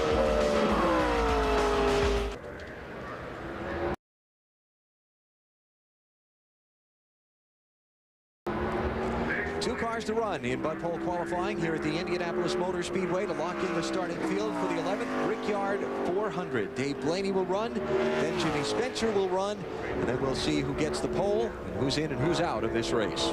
Casey, if Dave Blaney beats you, it will be the most amazing miracle, well, not of all time, because there's been some pretty big miracles, but he's got to pick up 2 full seconds to do it. Hey, Benny, you got any wood up there? You can knock on for me. I can't find any down here. I'm knocking on my head right now. Dave Blaney in practice, 40th fastest, and he ran a lap of 178.8 miles an hour. Never count your chickens, seconds. right? 2 seconds. What'd you say? Never count my chickens too early, you know? Exactly right. That's a good philosophy. But Casey, watch that red ball. See him? Oh. See that ball over to the left? Yeah, I like that. Yeah, it's good. Good for you. Keep on, keep on. Blaney's going to be better than I think he practiced. 25th is what the computer says now. Did you guys come here thinking you had a shot at the pole? You know what's funny is we tested here, and it really kind of had a discouraging test. We struggled a little bit just with a lot of little mechanical failures when we were here in the test, just stuff that doesn't normally happen. And didn't get the laps that I wanted to get. We didn't do any qualifying runs, and you know, we figured, well, shoot, we ran good at Pocono. Let's take the same setup and run it here. The flat track, maybe it'll work. And it's just amazing. I can't believe we're up front right now because I would have never imagined coming back. And we ran here horrible last year. We ran horrible here last year, and it was a huge disappointment. And to be running up towards the front now is just awesome. Blaney's in 37th, bumps Kevin LePage out of the top 38, puts Ricky Rudd down on the bubble with 1 car to go, and Blaney with 1 lap to go. One more car.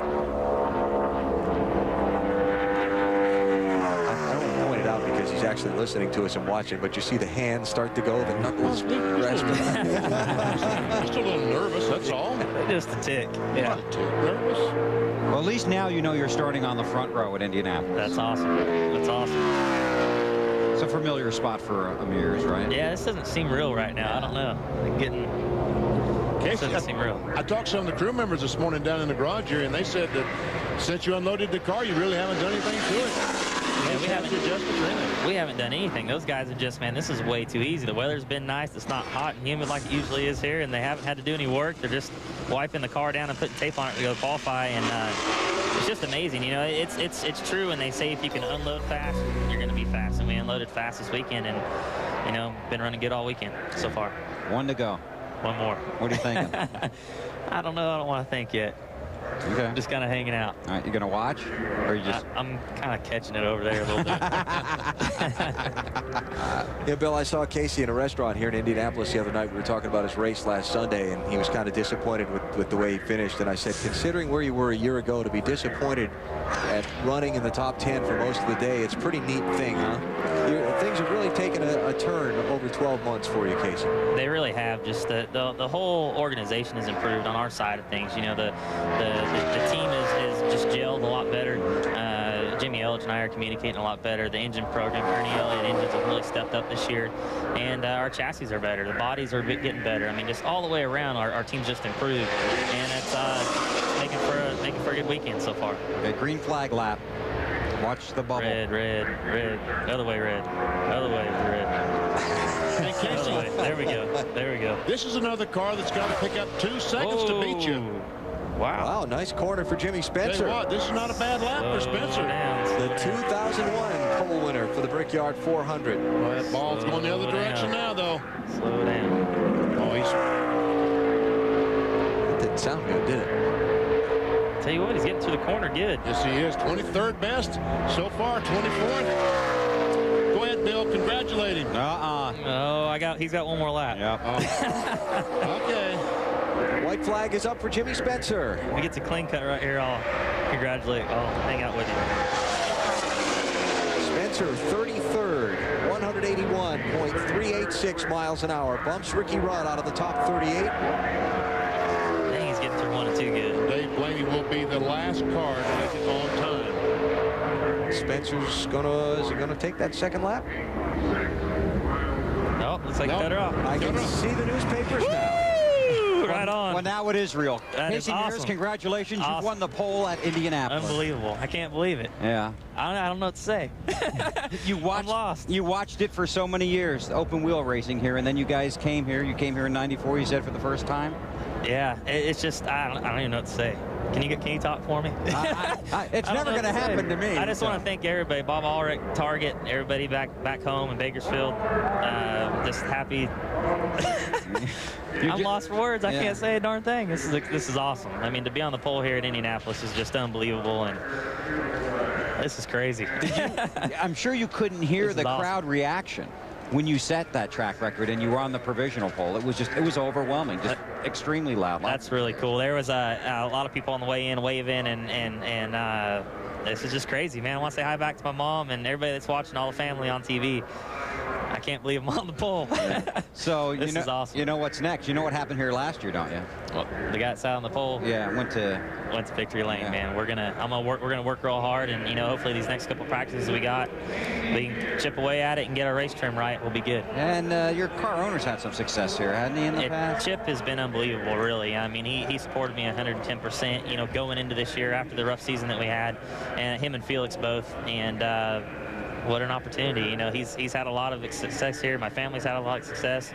If there's any track that I would want to sit on the pole the most, it was today. And I can't believe I'm on it. I feel like I'm going through rehearsals. Take a look right there. Hey there, Chip. Yeah, he's here. He's here. Okay, here's Chip Ganassi. Right. Hey, guys. Hey, Chip, congratulations. Pretty big, huh? We're pretty excited down here, I'll tell you. Well, congratulate your driver. Casey, I couldn't be more proud of you, believe me. Yeah, thanks a lot, but I appreciate it. Last week was big, but this is a lot bigger. This is huge. Thanks a lot, buddy. I appreciate it. Hey, Chip, you've had some success here in the past, right? Yes, we have. Yeah. How about this kid? What do you think? Well, I'll tell you what. All the pieces are pointing in that direction. All the pieces of the puzzle. Looks like we're going to have some more here, I hope. Yeah, now you got a lot of work ahead of you today, though, don't you? We do. Last week we got a little caught out last week with the rain. We didn't get to work on our race setup much.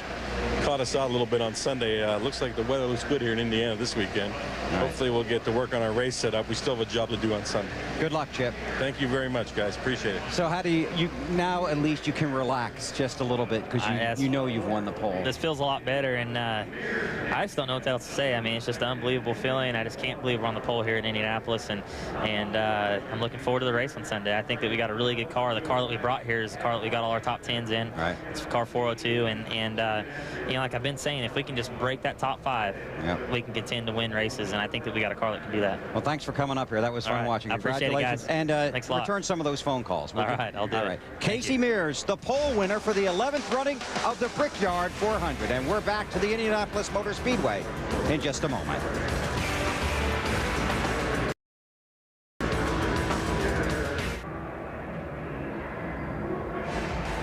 Bud Pole qualifying from Indianapolis Motor Speedway on TNT is brought to you by Stacker 2 of Fedra Free. Real people, real stories, real results. And by Exxon and Mobil retailers who wish all of the drivers a great race tomorrow. Here's how they'll line up for the 11th running of the Brickyard 400 tomorrow here at the Indianapolis Motor Speedway. Casey Mears, the 8th driver to win a Brickyard pole in 11 years, his 2nd straight pole position. And I don't think I've ever seen any pole winner any happier than Casey Mears. And NASCAR's going to love this. Dodge, Chevrolet, Ford, first 3 spots. And Dale Earnhardt Jr., after the struggles over the last few weeks with a great qualifying run here. Remember, he went out a couple of hours ago now.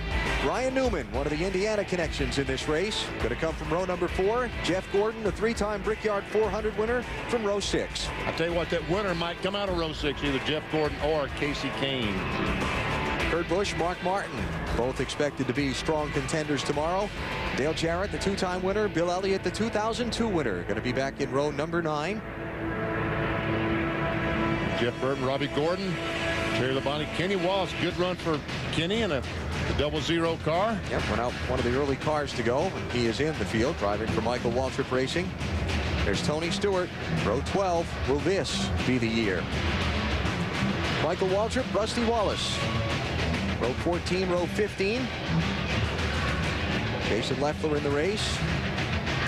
And we go back now to the drivers who got the final spots in the field on time trial. Kevin Harvick, the defending Brickyard 400 winner, started on the pole last year. He's going to be in row 16 on Sunday.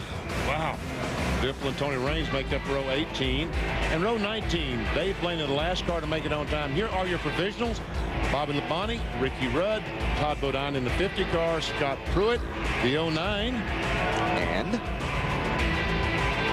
Derek Hope got the last spot in the field. Now the sad list. Oh, man. Drivers who failed to qualify for the Brickyard 400. Jeff Bodine, Andy Hillenberg, Kevin LePage, Greg Sachs, Hermie Sadler, Kirk Shelmerdine, and Morgan Shepherd.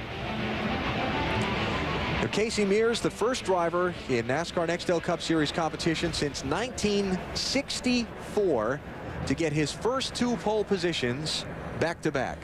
What a great day. I can see the newspaper headlines tomorrow. Mears on pole at Indy, and it'll be a fresh copy. It won't be something from a few years ago. Obviously, the Rick Mears, how many times did he win this race? 4 times. 4 times, and now a nephew comes in and sits on the pole for a stock car race, not the open wheel race, but a stock car race. But Casey Mears understands how important this racetrack is to the Mears family, and that excitement that you saw in his face and his voice, that was for real. A couple of interesting storylines for tomorrow. First of all, the race to the chase. Those drivers on the bubble for that cutoff for the championship, their crew chiefs may face some real interesting strategy decisions if they have a chance to gamble on a Brickyard 400 win. They got to protect their spot in that championship. It could be interesting. We've got about 8 or 9 guys that can't take a chance tomorrow. They've got to try to get that good finishing position. Busch Series race tonight at 8 on TNT. The Brickyard 400, NBC, 2 Eastern time tomorrow. Casey Mears on the pole for the Brickyard 400.